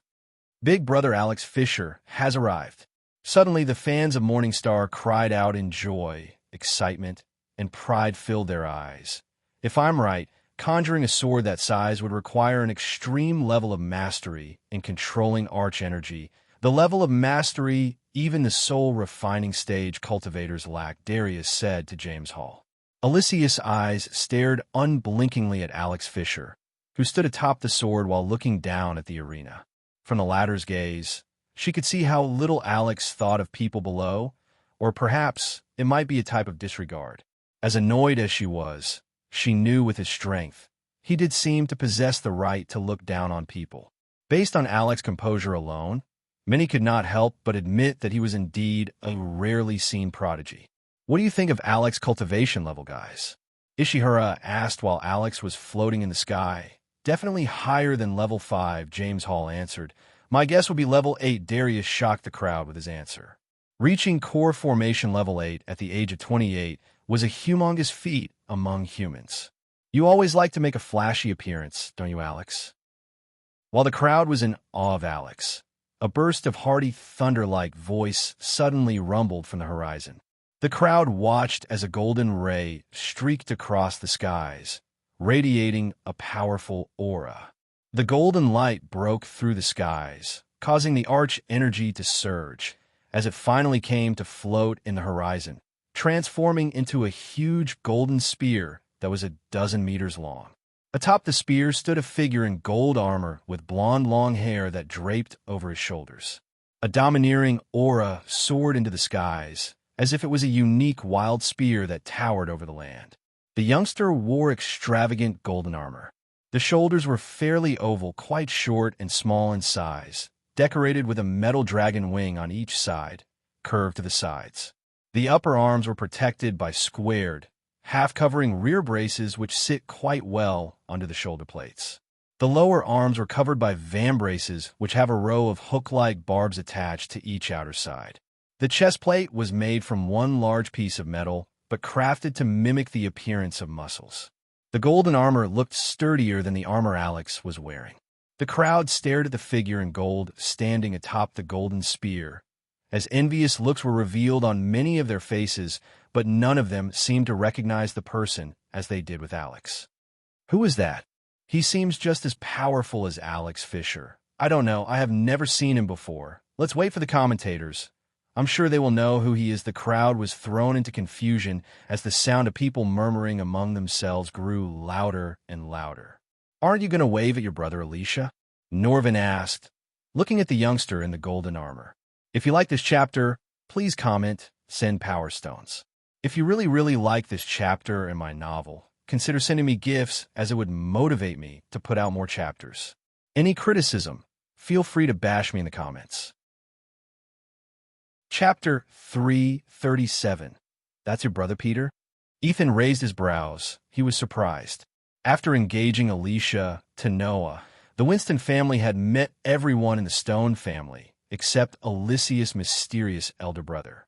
None of the Winstons met Peter, except Noah, until now. Standing 6'1" inch tall, Peter had smooth, fair skin. If Alex was calm, Peter radiated an aura of confidence around him. A particularly notable feature was his perfect jawline. Coupled with his hazel eyes, sharp eyebrows, and clean-shaven look, he looked stunning. His medium-length golden hair danced in the wind, raising many young girls' heartbeats. I never thought you would come here, Peter. Unlike the people in the arena, Alex knew who he was. In fact, Peter was one of the few youngsters Alex respected and looked forward to battle. What can I say? Boredom always gets the better of me, Peter shrugged. Pretty good spear you have. Is that an epic weapon? Upon hearing these words, many of them gasped in shock. They already knew that weapons, armors, and spells were divided into 5 categories: common, uncommon, rare, epic, and legendary. Alex's armor belonged to the rare class, while Peter's spear belonged to the epic class. Even the 3 big sects had only a few epic class weapons. Alex heard rumors, but seeing a rogue cultivator like Peter having an epic class weapon surprised him. Your brother has an epic weapon. Ethan bitterly laughed in his heart. He couldn't help thinking about Ghost. He doubted his son had ever gotten a chance to touch an epic weapon. Although he supported Andrews, deep down Ethan wanted his son to win the tournament. What they did to Ghost was unforgivable, yet Ethan would do anything to win back Ghost's love. Since Noah was born, Ethan provided Noah the best while his other son grew up enduring hardships a child like him shouldn't have. Before Diana dropped the news about his other son on him, Ethan used to sleep. Nowadays, the nightmares kept him awake. Therefore, he was cultivating with full focus to get stronger. He lost his son once because of Skyhall, but he would never let that happen again. We both know the class of the weapon doesn't matter, Peter calmly said. It's the wielder of the weapon who does. Just as Peter's words faded, yet another soft chuckle slowly sounded out from the horizon. Soon after, a flash of bright green light swept over from the horizon. In a blink of an eye, a trail of green light streaked across the sky. When the green light filled the skies, the crowd swiftly cast their gazes over, only to find a majestic eagle, which was dozens of meters large. It flapped its wings as it floated in the skies. An extremely formidable aura swept forth from within the eagle. A youngster wearing leather armor unlike Alex, and Peter lightly smiled as he stood atop the eagle.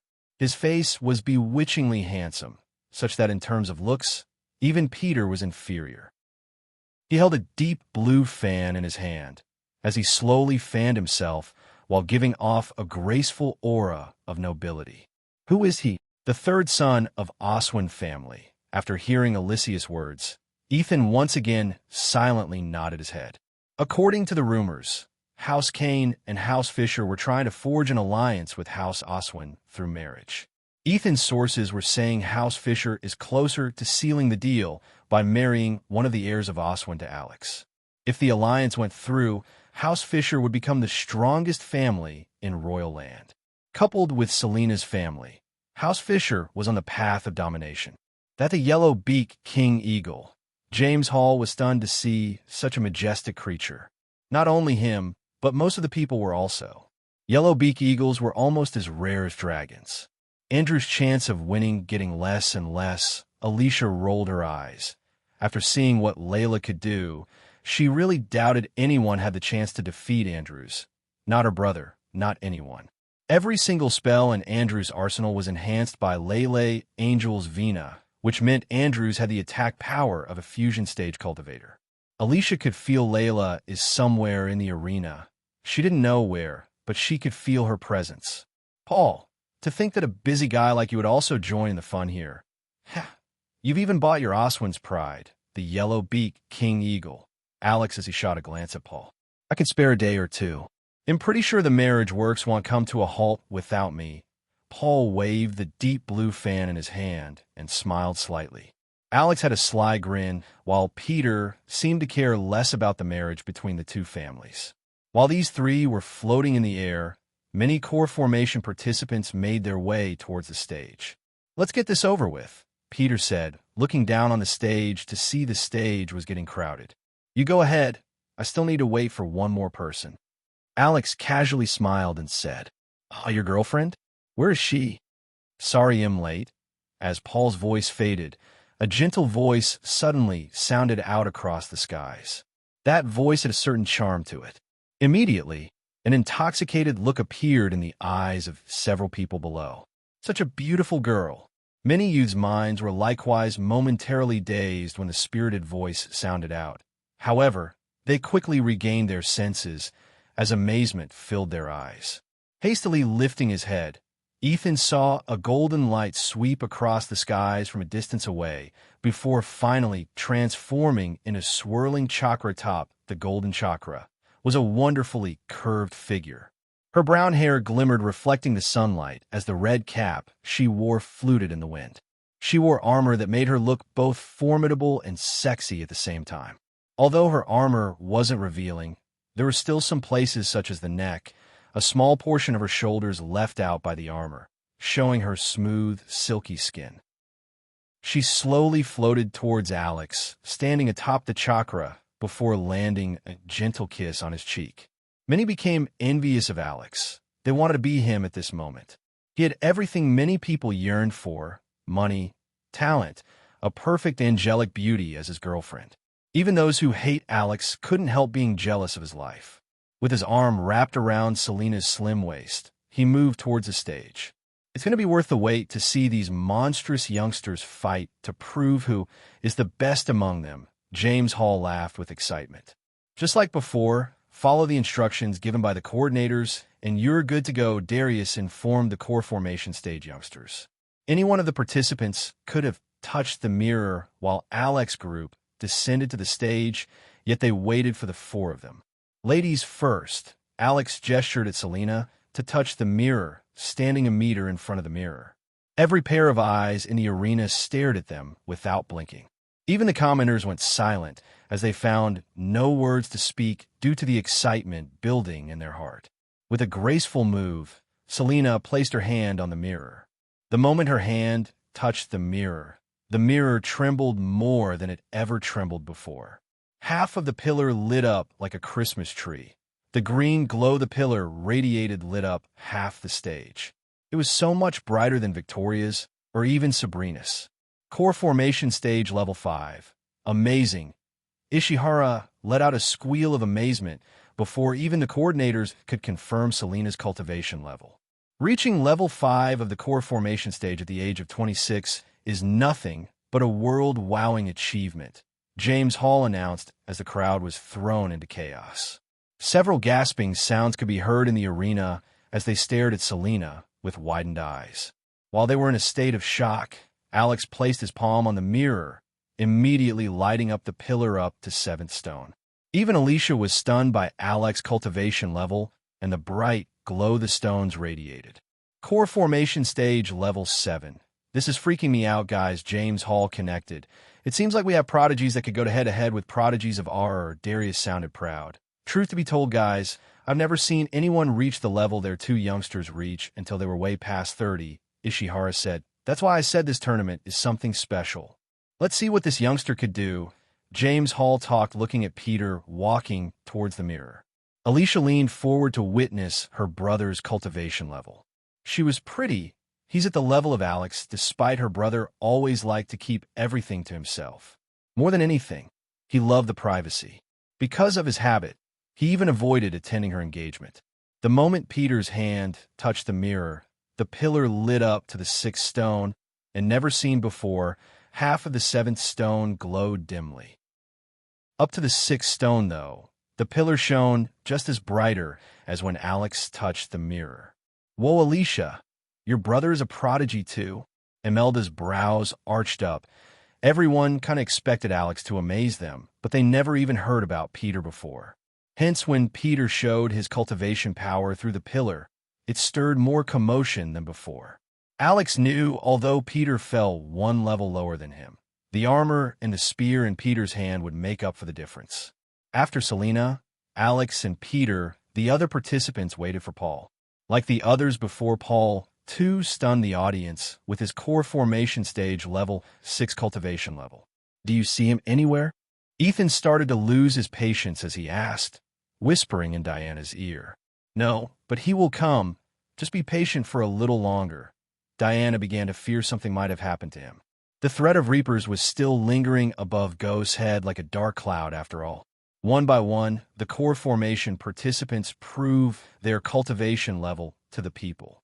None of the participants touched the mirror after the initial 4 impressed the crowd as the first 4 did. Is this going to demotivate the other participants? I mean, after the first 4, no one has crossed core formation level 4. Can it affect the mindset of the participants in any way? Well, it shouldn't. The tournament is designed to give all participants at the body strengthening stage and core formation stage a fair chance, despite the level differences. Another core formation level 3, Ishihara, announced as Darius continued. The first 2 rounds test someone's combat skills. The participants are prohibited to use arch energy. So even if you're a level 10 warrior, if you solely depend on your spells and not on your combat skills, you will be eliminated. Merry Christmas, everyone! Christmas is a season of enjoying the simple things that make life beautiful. May you have great memories that will permanently touch your heart. I wish you so much joy during this season and all through to the new year. Michael will make his appearance in these chapters are longer than what I usually write because I didn't want you to spend your time in coins reading chapters with no MC. But it will be worth the wait. Trust me. If you like this chapter, please comment, send Power Stones. If you really like this chapter in my novel, consider sending me gifts, as it would motivate me to put out more chapters. Any criticism, feel free to bash me in the comments. Chapter 338, an hour and a half passed by in a blink of an eye. Even though nothing interesting happened, the audience was on the edge of their seats, looking at the participants touch the mirrors one by one. Some of them bet whether or not someone would cross Alex's cultivation level. Among one of those who touched the mirror was Andrews. He didn't draw much attention to himself, as he was only at the core formation level 2. Many tried to establish a friendship with Andrews because of his family status, yet Andrews politely ignored them with a smile before joining Sabrina, who was standing on the grass field with the rest of the body strengthening participants. They were watching what's happening on the stage via the large mirror attached to high poles around the arena. Except for the pavilion where the Sunrise Sect disciples and the Rivertown people were sitting, the others poured their excitement out by waving the boards that had their favorite participant's name on, screaming chants, and clapping their hands, producing thunderous sounds. Ethan was shaking his legs, looking at the sky as well as the pavilion of the Sunrise Sect. "Uncle, are you all right?" Seeing Ethan's act differently than usual, Alicia asked. "Yeah, I'm fine. Are you all right?" Ethan quickly avoided her gaze, answering Alicia's question with a question. The last participant is walking towards the mirror. Let's see if he could surpass either of the first 4-inch. Diana's body jerked after hearing Ishihara. She turned her gaze towards the horizon as she started to pray for her son to appear. Core formation level 3. Don't be discouraged, participants. As Darius said, the tournament is designed to give everyone a fair chance. Being on that stage proves your talent and value. Now let's move on to inviting the special guests. As Ishihara said, she flicked her wrist as a thunderous clap reverberated through the arena. It immediately silenced all the ruckus. The grass field behind the commentators' pills once again split open as a lavish stage draped in red silk clothes emerged from the ground. The stage had several ornate cushioned seats that would make the seats of VIPs pale in comparison. Soon after the stage emerged from the ground, several figures along with two golden chariots appeared on the horizon. The Pegasi attached to the chariots flapped their wings majestically. Among the figures surrounding the chariots, half of them wore full-plate metal armor, while the rest of them wore muddy brown leather armor with long staffs in their hands. The metal armor the figures wore was milky white with delicate designs etched onto it. Let us give our warm welcome to His Majesty, King of Breedia, Crawford Breedia III, and Her Royal Highness, Princess of Breedia, Catherine Breedia, as Ishihara and James Hall announced respectively. The chariot came to a halt adjacent to the stage. The people stared at the two figures gracefully stepping on the stage from the chariot. King Crawford was neither too tall nor short. He was a medium-built, middle-aged man with a black goatee that had patches of white hair. His hair was cropped to neck length. Perhaps it was his age, or perhaps it was the pressure of ruling a kingdom, streaks of white hair sticking out of his raven-black hair. He wore a well-embellished red tunic with goldwork thread as a basic dress. On top of it was a surcoat that depicted the emblem of the Breedia family. His dress was made with the finest silk, fur, and other expensive materials such as animal furs. In his hand, he held a scepter that was decorated with precious, shiny gems and diamonds. It was decorated just as the king's crown was. The sword hanging on his waist gave off a warrior feeling about the king. The princess also wore a red skirt made of finest silk and fur. From neck to toe, the dress was ornate with pearls, specks of gold, and tiny gems. Her golden hair was draped with a diamond chair. She wasn't as beautiful as Selena, Alicia, or Sabrina by any means, but she had a grace that the above three did not have. Of course, coupled with her grace, she would make any man yearn for her attention, even for a single glance from her. Hail, King Breedia! Hail, Princess! Long live the king! Long live the princess! Since life in Breedia wasn't dreadful, the people, especially the commoners, didn't mind showing their support for the king and princess by cheering for them. Both the princess and the king gracefully waved their hands at the crows as the cheers became louder than before. The thunderous response put a slight smile on the king's face. Following the king's chariot, the other one also came to a halt adjacent to the stage. One after another, three figures stepped onto the stage from the chariot. One of them was a blue-haired youngster in his teens. He had a feminine feel to him due to his gait and the makeup he wore. His robes glimmered, while the designs of flames made him look like he's on fire. It's an honor to welcome the representative of Kingdom Thusia, Lord Calvin Howard, the second cousin of His Majesty, King of Thusia. Maxim Barnes. Calvin waved his hand at the people with a giggle.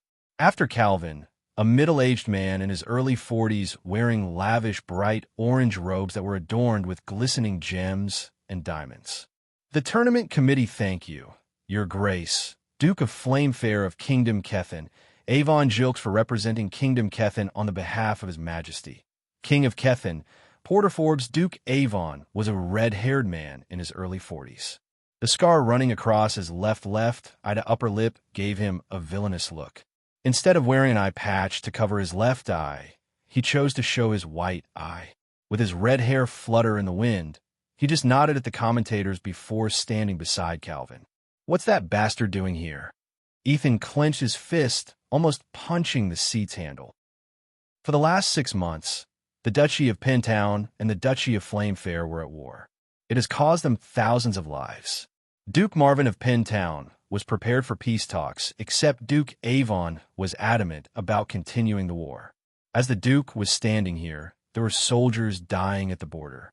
The third and the last figure that stepped onto the stage was a muscular macho man with a handlebar mustache.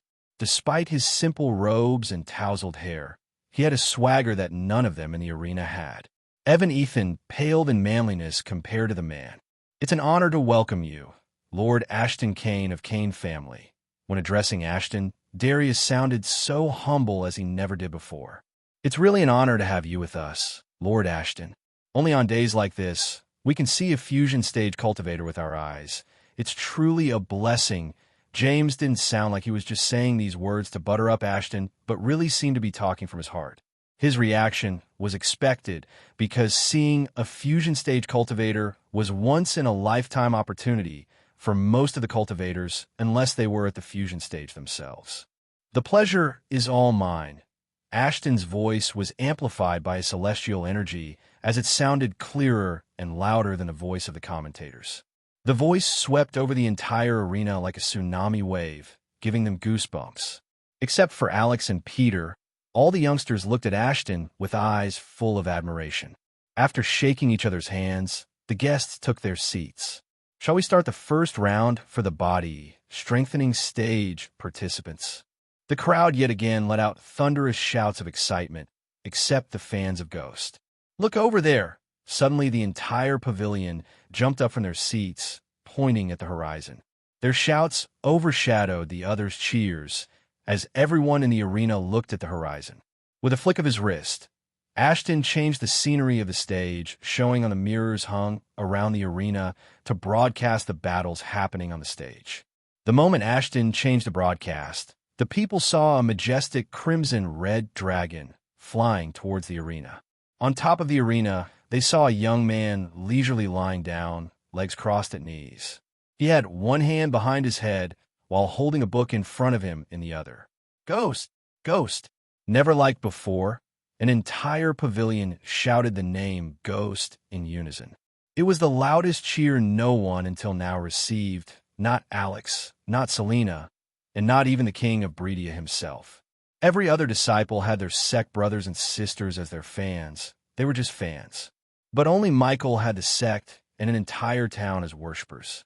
The atmosphere of the arena made everyone feel goosebumps over their bodies. None of the people in the arena blinked their eyes as they stared at the mirror and the dragon approaching the arena. His entrance was not as flashy as Alex, Selena, or Peter, but coupled with the thunderous response he got from the Sunrise sect, Rivertown, and the coolness of his posture turned his entrance into a badass one. When the dragon reached the sky directly above the stage filled with core formation participants, instead of descending, it flapped its wings before flying straight up. Michael slowly slid down due to the gravity, and in a few moments he was dropping down. His black coat fluttered wildly in the air, while Michael calmly closed the book in his hand in the mid-air before putting it into his space ring. The people were staring at his fall with their mouths wide open. He was still falling when Michael retrieved his two swords from the system storage. Everyone expected him to sheath his sword in the mid-air, but to their surprise, he threw the sword into the sky above him. His falling speed increased with each passing second as he soared down the air like a black meteor. People moved their heads down, seeing him getting closer and closer to the stage. The participants occupying the center of the stage quickly moved away to make way for him to land. In a few blinks of an eye, Michael landed on the stage like Superman. Inside Michael's head, the sound of badass point notification kept ringing like crazy as he willed the system to mute the sound. It was raining badass points. He stood up, giving a little shake to correct his long coat. Swoosh! Swoosh! Just as he stood up, the two swords he threw in the air flew straight down, leaving a trail of sparks in their way. Many gasped in shock when they saw the two swords going straight into the sheaths on Michael's back. It was unbelievable in their eyes. Even those who weren't a fan of Ghost couldn't help cheering. At the moment, almost 80% of the people in the arena were letting out thunderous cheers, and the remaining were too stunned to open their mouths. If you like this chapter, please comment, send Power Stones. If you really like this chapter and my novel, consider sending me gifts as it would motivate me to put out more chapters. Any criticism, feel free to bash me in the comments. Chapter 339. Under the thunderous cheers of his fans, Michael made his way towards a mirror. The commentators remained speechless, letting the crowd cheer as loud as they could. They didn't need to introduce him. The fans did that task for them. Coincidentally, Alex and Selena were standing beside the mirror, while Peter was a few meters ahead of the mirror Michael was walking towards. Peter had an indifferent look on his face. Michael ignored the gazes on him. Honestly, I never expected to see a 5-star alchemist here, James Hall said after being silent for some time. The alchemists I know are pretty focused on the upcoming alchemy championship, and none of them are here to participate in a tournament for warriors, Ishihara said while Michael was walking towards the mirror. The cheers were still going thunderous, yet the commentators' voices reached everyone's ears with the help of special runes crystal clear. Despite being late, Michael wasn't in a rush to get his cultivation tested. Thanks to the spider on Cindy's neck, he had seen everything and was ready to rock the arena.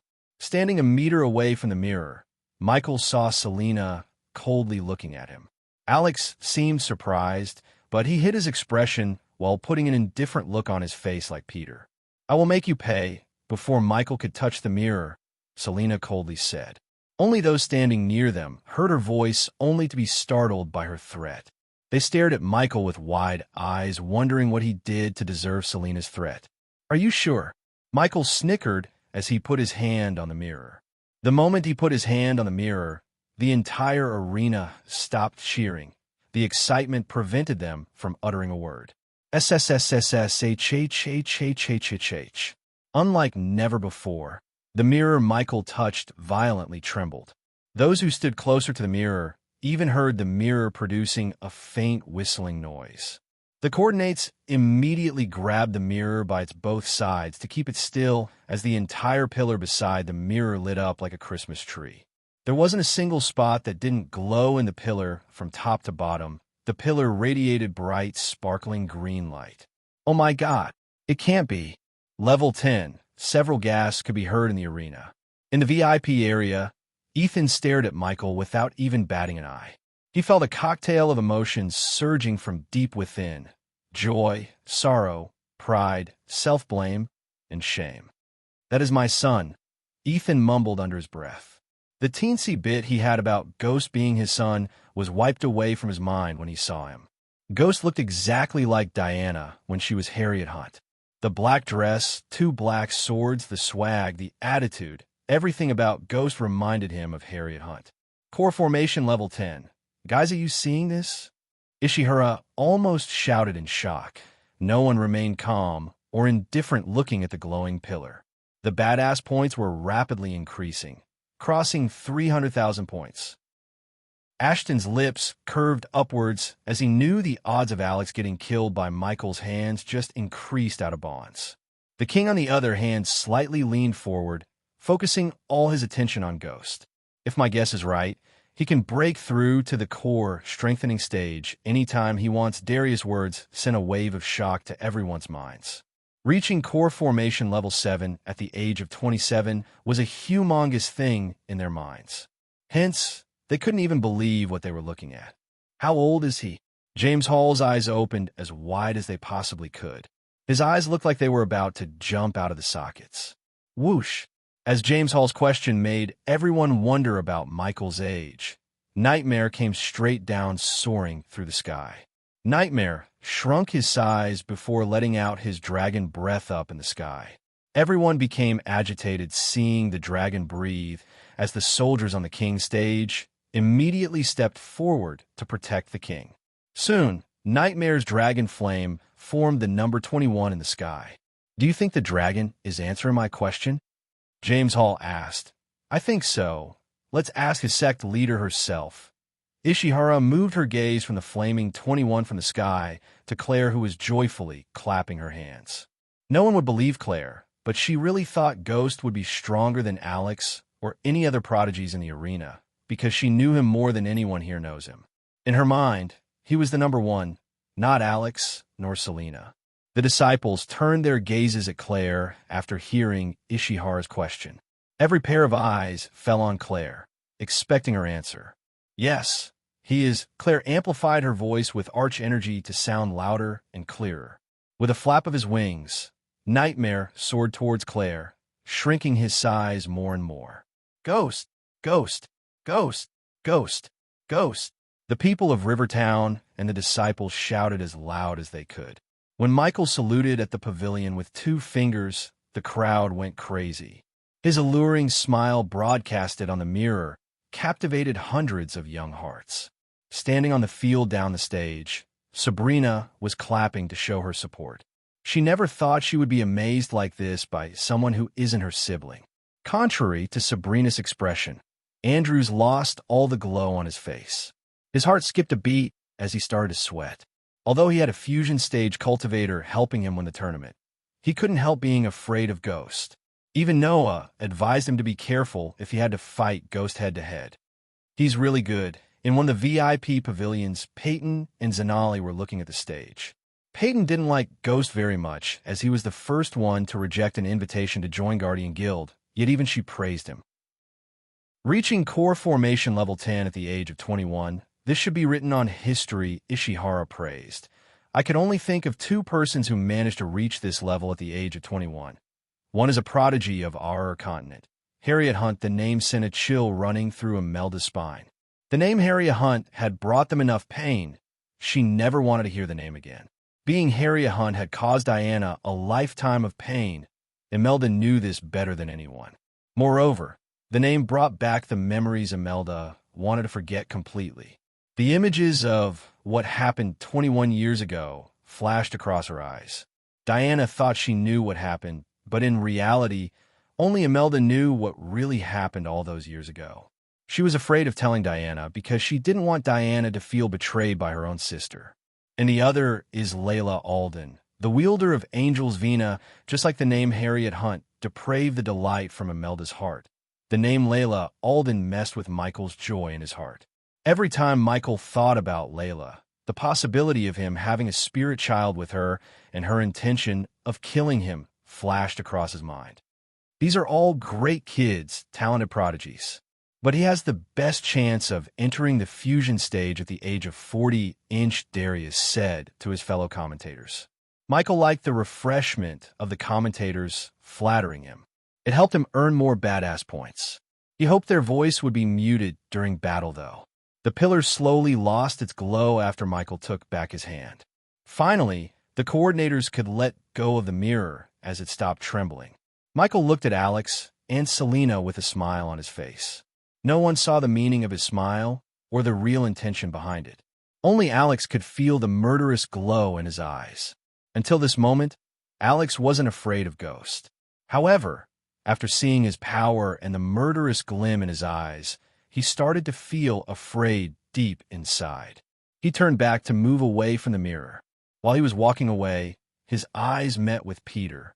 For a brief moment, Peter saw a smile on Michael's face that sent a chill through his spine for no reason. It felt like Ghost knew his secret that he's been hiding from everyone else. I think that's the last of the core formation participants, guys, Ishihara said. Let's have a short break before starting the first round of Body Strengthening Stage Championship, James Hall informed. Meanwhile, the core formation participants can join your sex or families and enjoy the show. After Darius spoke the words, the three commentators stood up and left their pill. With a swift jump, Michael leaped into the sky, slowly flying towards the pavilion Claire was sitting on. Since he had almost 400,000 badass points, he decided to upgrade his spells before the battle began. Most of the core formation participants were rushing to their mentors to form a plan against Ghost, including Paul. Up until Michael showed his cultivation level, the biggest threat for anyone winning the championship was Alex and Selena. Then they added Paul and Peter to that list. However, they all paled in comparison after Michael came into the picture. The biggest threat to every single one of them was Ghost. Meanwhile, on the stage, King of Breedia leaned closer to Lord Ashton. Lord Ashton, what do you think of Ghost? Do you think he will win this tournament?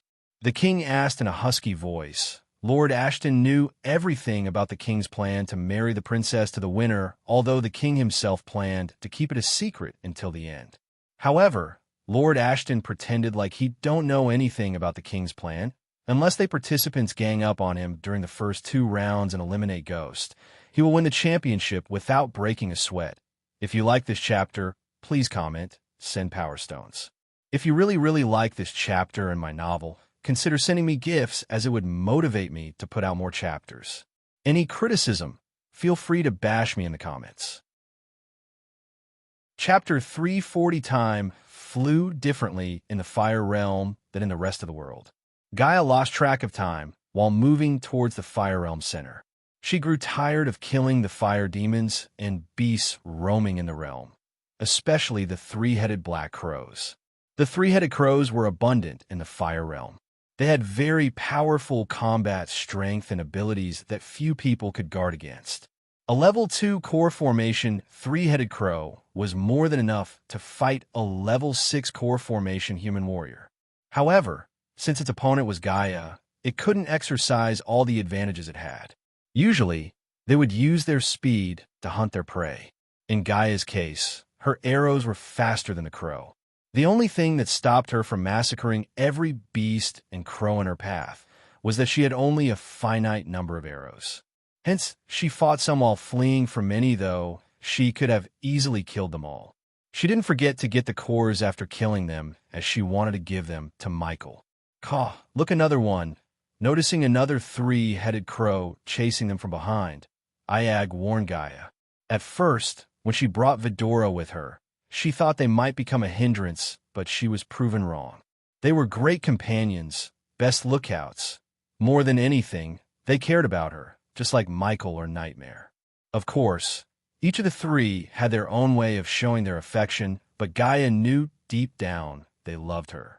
Let's move our asses before it brings more of its ugly friends. Gaia fastened her pace. Kill it. It's calling its friends. Iag shouted loudly. Yes, you have to kill it. King did not shout.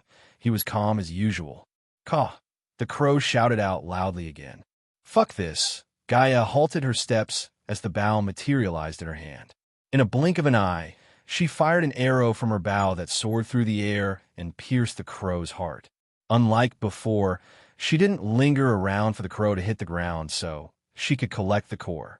She immediately fled the place because she knew the crow's group wouldn't be very far. A flock of three-headed crows was really frightening. They were incredibly fast, and they were extremely difficult to kill. Gaia could fight one or two, but if the flock of 8 or 9 came, her life would really be in danger. If not for the true dragon flames, it would be at least 10 times more difficult for them to escape from the trap. They had no idea how many three-headed crows lived in this area. The entire woods was probably their territory. Also, these three-headed crows were actually calling for their mates. If all of a sudden more than 100 or even 1,000 three-headed crows would storm in, she would have a hard time dealing with the situation. Besides, she still had no clue about how dangerous Fire Realm truly was. If there was even core strengthening stage level 8 or 9 three-headed crow among the herd, there was no chance of her defeating that thing. Therefore, the best strategy right now was to run away from here. After she had fled a small distance from the scene, they heard some distant cries coming out. All of a sudden, the skies above were filled with three-headed crows. All of them flapped their wings and started crazily chasing Gaia.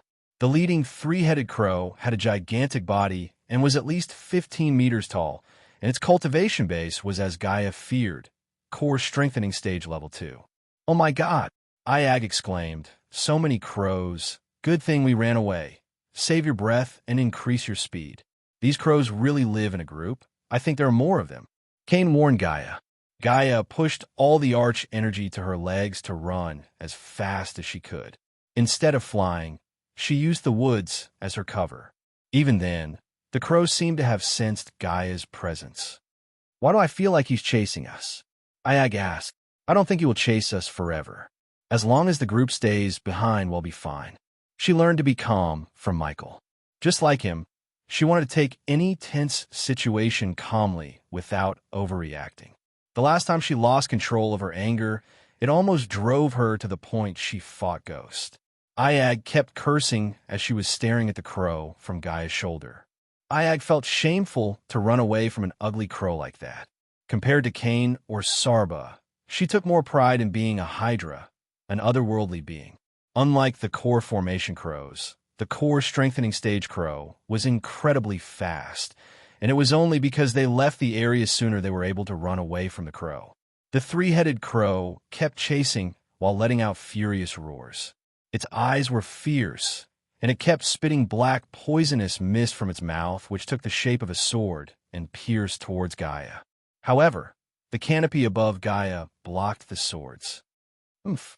Keep pissing me off. Once we are far away from your ugly friends, I'm going to rip you apart. Gaia gritted her teeth. You want to kill it? Iag was surprised. She had never seen Gaia battle a core, strengthening stage beast before.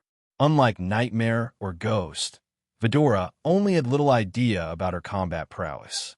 Yeah, the power gap between a core formation stage and core strengthening stage is huge, but that doesn't mean core formation warrior can't beat the latter ever.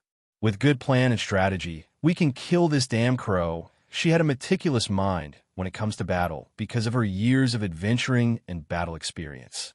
Even when she was in the middle of a fight, she could easily get hold of her and his enemy's advantages and disadvantages and come out with a plan to win the fight. Just like Michael, she never fought a battle where she is uncertain about the outcome. Caw! The three-headed crow kept letting out furious roars. It was furious as it kept attacking from behind. The powerful energy coming from his body had scared off a lot of nearby glass wraiths and fire demons. As for the group of three-headed crows, they were ditched far behind and couldn't be seen anymore. I don't think he will stop chasing us unless we kill him, Sarbis said. Just let it come. We'll show him that he just made the biggest mistake of his ugly life. A grin emerged on Iag's face. Fire Realm was a really huge place. They ran another 100 miles, yet they were still in the same desolated area. Gaia estimated that the huge group of three-headed crows wouldn't catch up anytime soon, or they might have even stopped pursuing. So she stopped and stood firmly. As long as the core, strengthening stage crow was far away from the three-headed crow's territory, she felt safe.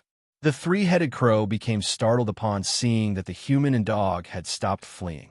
In her mind, a human should have kept running for their lives. It was really abnormal for her to suddenly stop, as it meant death. Caw!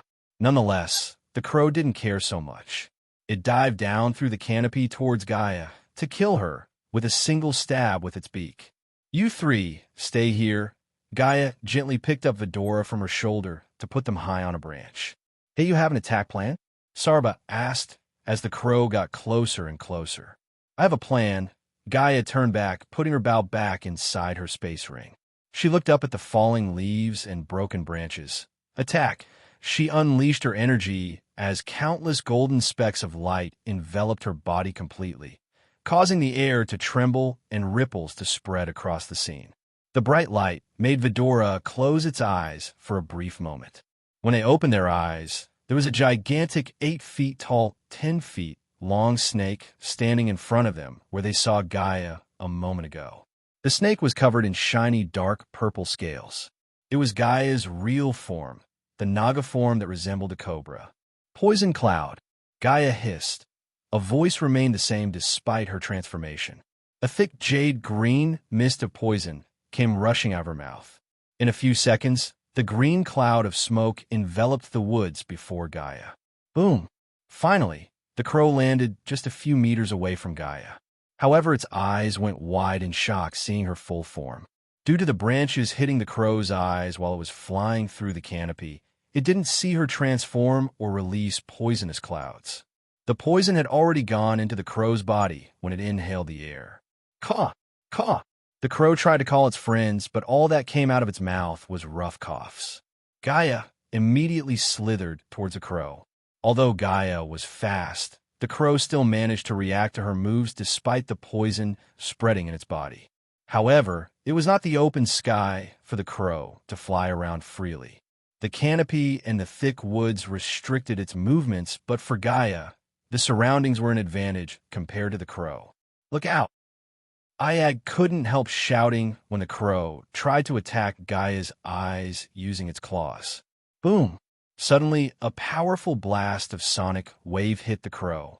It wasn't powerful enough to knock down the crow, but it was powerful enough to blast every single feather the black crow had. In a blink of an eye, the crow turned into a featherless rosy bird. Gaia was stunned, yet she avoided turning back at Vidora. Caw! The crow was pissed off as it let out an eardrum-tearing shout. Poison flame, before it could shout again. Gaia spat a stream of dark green flame through her mouth. The fire shot straight into the crow's eyes as Gaia's fangs grew larger. In the speed of lightning flash, she bit the crow in the skin just above its wings.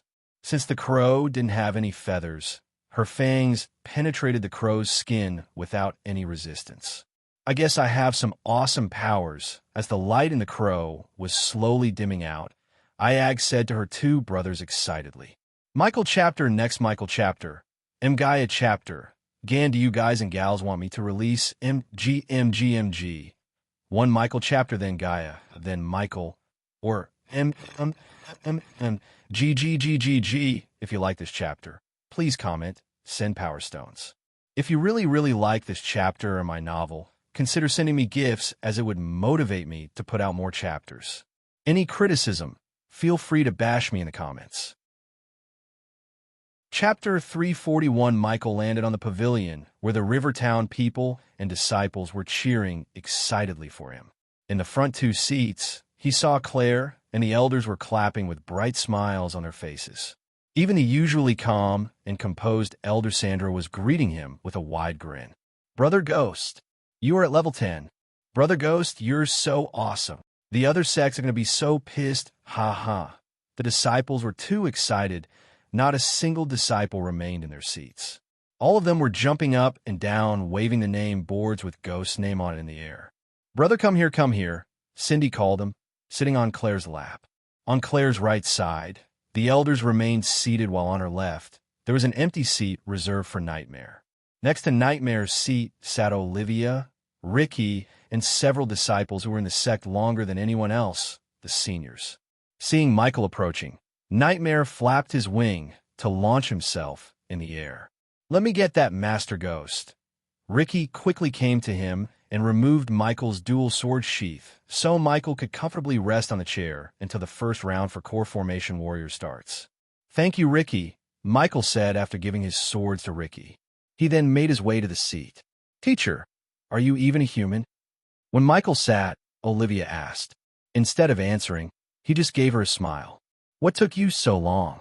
Claire's voice was mixed with giggles and concern. I came here as soon as I wanted to. Did I miss anything interesting? It depends on what you call an interesting teacher. Olivia looked at the stage where the guests were sitting on an elevated stage on the field. Michael immediately recognized Lord Ashton. Both Michael and Ashton locked their eyes. Without uttering a word, each of them just nodded, wordlessly reminding them about their agreement. Who are they?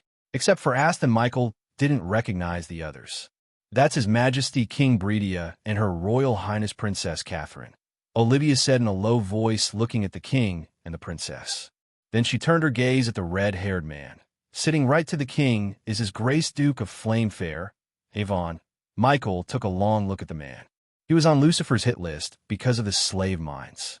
After seeing the state of Arya's two brothers, he wanted to know what kind of experiments they were doing in the slave mines. Unfortunately, the place was too dangerous for Michael to infiltrate at that time, and he had too many things on his plate. If a normal being suffered what Arya's brothers suffered, they would have died, but something kept them alive. Michael was curious to find out more about it. It wouldn't take a genius to figure out Duke Avon has a hand in the slave mine operations. Michael wasn't looking to play Good Samaritan by cleaning up the slave mines, but had a gut feeling that the slave mines might give him something useful. That man with a mustache is Lord Ashton. He's an elder of the Kane family. A frickin' fusion stage cultivator. He could feel the shock in her heart through her voice. Oh, Michael pretended to be surprised. Who is that blue hair? Michael quickly asked before Olivia went into details about Ashton, because she seemed like she had a lot to talk about Ashton and Fusion Stage. Lord Calvin, he's here, representing Kingdom Thusia. The moment Michael heard the word Thusia, he gritted his teeth. A sudden explosion of anger erupted in his heart like a boiling volcano. The flashes of the sanctuary burning, a brass life, the smiles of the elders, the good memories, the betrayal of the princess. Everything flashed across his eyes. For the first time in a long time, Michael sweated because of anger. He had a difficult time controlling his anger. Since the soul piece of Abras had merged more with Michael's part, the pain he experienced was so intense. In his mind, he didn't feel like someone else was betrayed but himself. Teacher, are you all right? Olivia noticed Michael sweating and shivering. Brother, Ghost, Cindy, and Claire turned their concerned gazes at Michael. Yeah, it's just him feeling hot. Michael wiped the sweat off of his forehead with his hand. Do you need something, teacher? No. Michael's voice turned cold as it sent a chill running through Olvia's spine. Claire and Nightmare, who was sitting on Claire's lap with Cindy, could literally feel a sudden coldness around them. Boom, boom, boom. Michael's train of thoughts was suddenly interrupted by the loud bell sounds. He took the gaze away from Calvin to see a translucent red chakra rotating above the battle stage. Since the coordinators had already taken the pillars and mirrors, the stage was empty. This year, the two tournaments will be conducted parallel instead of one after another. That means after finishing one round of the body strengthening stage tournament, the round for core formation will start, so on and so forth. James Hall's voice reverberated through the arena. The first round of the body strengthening stage will now begin. The competitors please step onto the stage. Michael saw youngsters in various armors jump onto the stage one by one and group by group. It took only a few more minutes before the stage got crowded with youngsters. Following the youngsters, a couple of coordinators arrived on the stage. Please stay still. The coordinator's voice, too, had the same volume as the commentators, so everything heard them loud and clear. No one dared to act otherwise after hearing the coordinator's instructions. They remained still as the chakra above them started to glow brighter and brighter before several orbs of red, green, yellow, and blue flew down from the chakra to the participants. The four colors of orbs of lights landed on each participant's body. In a blink of an eye, a thin layer of light enveloped the participants' bodies. Some of them had a blue layer, some of them had green, the rest of them had yellow and red. If you are wondering or counting still, there are 25 participants covered in each color. Those who have the same color layer would battle to be qualified for the next round, Ishihara explained. The rules of the first round are simple. You just need to eliminate the other participants by knocking them out or throwing them out of the battle stage. The last remaining 10 will be qualified for the next round. Each elimination will earn you a point that will be used in the later rounds to rank you and save you from elimination. Darius explained the rules to the participants as well as the audience. Those who attend the championship tournaments were familiar with the rules, yet the commentators would explain the rules for people like Michael who never witnessed a tournament before. And when the round begins, your arch energy will be blocked by the chakra above you, making you temporarily lose your cultivation power. As mentioned before, this round is designed to test your combat prowess without arch energy. You're also prohibited to take any kind of potions or pills during the battle. Taking alchemy drugs will result in disqualification and banned from participating in any tournaments that will take place in Elon in your future. Darius' words immediately caused a commotion among the participants as well as the crowd. Michael frowned after listening to Darius. He was expecting him to talk about the armor the participants were wearing, yet Darius didn't seem to have anything to talk about armors. He tried to sound like the committee wants the tournament to be fair, but there was nothing fair about battling a participant covered in unbreakable armor like Alex. Those who couldn't afford to wear armor, such as Alex or Peters, were clearly at disadvantage. Of course, Michael was not planning to raise his voice against this unfairness.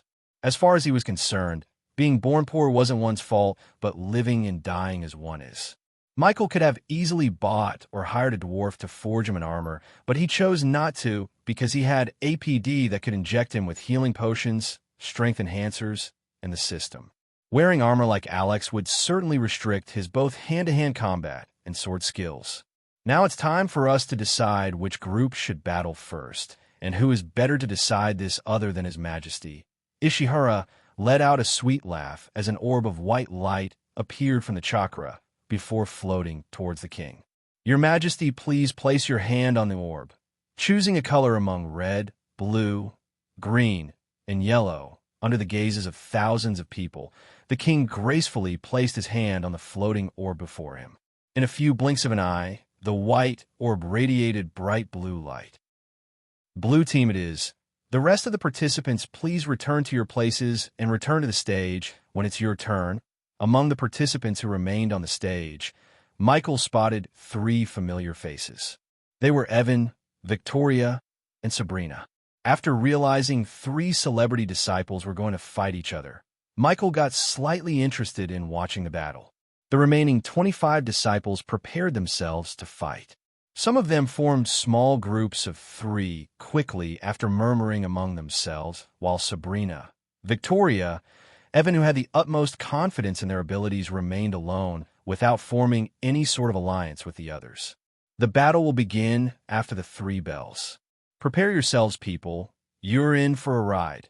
After seeing the overwhelming response to my last question about the release order, I have decided to go with MMGG format, so the battles will not be interrupted and make you go crazy on the author. The following tournament chapters will be focused on Michael and filled with action you've been waiting for. If you like this chapter, please comment, send Power Stones. If you really like this chapter and my novel, consider sending me gifts, as it would motivate me to put out more chapters. Any criticism, feel free to bash me in the comments. Chapter 342. Sabrina. Sabrina. Sabrina. Sabrina. Evan, Victoria, Victoria, Victoria. The overexcited fans of the celebrity disciples were screaming till their throats hurt. Michael's pavilion was silent. He was sitting on his seat, calmly reading the book he bought from Lord Information. For merely 50 badass points, he changed the look of the book and the content inside. If others looked over Michael's shoulder, they could read about the intricacy of building a business empire. Taking his eyes away from the book, Michael looked at the stage to see 15 people remaining. All of them were heavily breathing. Even Sabrina, who seemed like having an easy time, had sweat drops on her forehead. Evan was bleeding in the corners of his mouth, while Victoria had a small cut on her forearm. It's getting interesting, isn't it? Who's going to be the last remaining 10-inch? Ishihara asked. Among those remaining on the stage, Sabrina is holding the higher number of elimination by throwing the participants off the stage. She had eliminated 4-inch. Michael listened to James Hall comment. Evan stands next to her after eliminating 3 participants by knockouts, and Victoria holds the record of 2 elimination by knockout and 1 by throwing off the stage. Look out! Suddenly, everyone's gaze turned at Evan when he shouted. The runes and the arrays placed on the battle stage really drew Michael's attention. They amplified the voices of participants to make the crowd hear what they were talking about while battling. On the stage, participants could hear the crowd cheering, but not the commentators talking. Michael saw Evan shouting at Victoria as a bulky, muscular mountain running towards Victoria like a crazed rhino. Michael could hear the loud thud noise as he was running towards Victoria. Someone thinking about Victoria gonna get thrashed put a smile on Michael's face. However, when the man was just about to spear Victoria, Evan threw himself in the path, pushing Victoria away from the man's path. Boom! When the man clashed with Evan, their collision produced a loud, booming sound. Whoa, that's oughta hurt, James Hall said. Evan. Victoria lost her composure when she saw Evan getting knocked down by the bulky man. The other participants quickly turned their focus on Evan. It was an amateur move that was capitalized by Sabrina. She suddenly pounced at a nearby participant. When he felt a gush of wind, it was too late, as Sabrina threw him out of the stage with a powerful punch to his chest. On the other hand, Michael saw Victoria throw herself at the muscular man with enough force to make him stumble down. While the coordinators came to check whether Evan was knocked out or not, Victoria was punching the muscular man sitting on top of him. Knockout. The coordinators gestured at the crowd after seeing Evan's unconscious body. Idiot, Michael sighed before putting his focus on the book again. After 3 hours of the body strengthening stage first round and a break, they finally began the first round for the core formation participants. Core formation participants, please come to the stage. Michael heard Darius' voice. Good luck, Brother Ghost. Kick their ass, Ghost, Elder Reiner shouted excitedly. Ghost, Ghost, Ghost, Ghost. Under the showering cheers of the pavilion, Michael flew out of there towards the stage. Just like Michael, Alex and Selena too received thunderous cheers. After all, they both belonged to Morningstar, one of the biggest sects in Elon.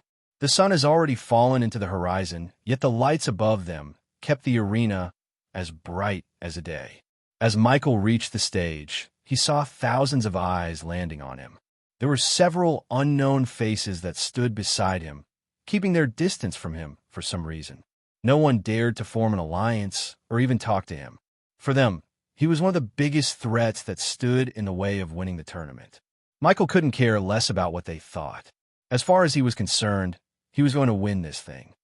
Ghost, suddenly while the participants were gathering on the stage, Michael heard someone calling his name. Michael looked in the direction of the voice to see Andrews walking towards him. Despite Andrews' worried, dull face, Michael immediately recognized him and greeted him with a smile. Andrews winced and Michael firmly shook Andrews' hand. "I never expected to see you here.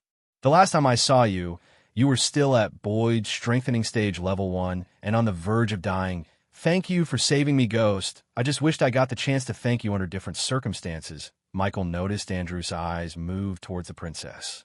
Everyone looked at the princess, but there was something different in the way Andrews looked at her. Then Andrews stood there beside Michael, watching the fans in front of them.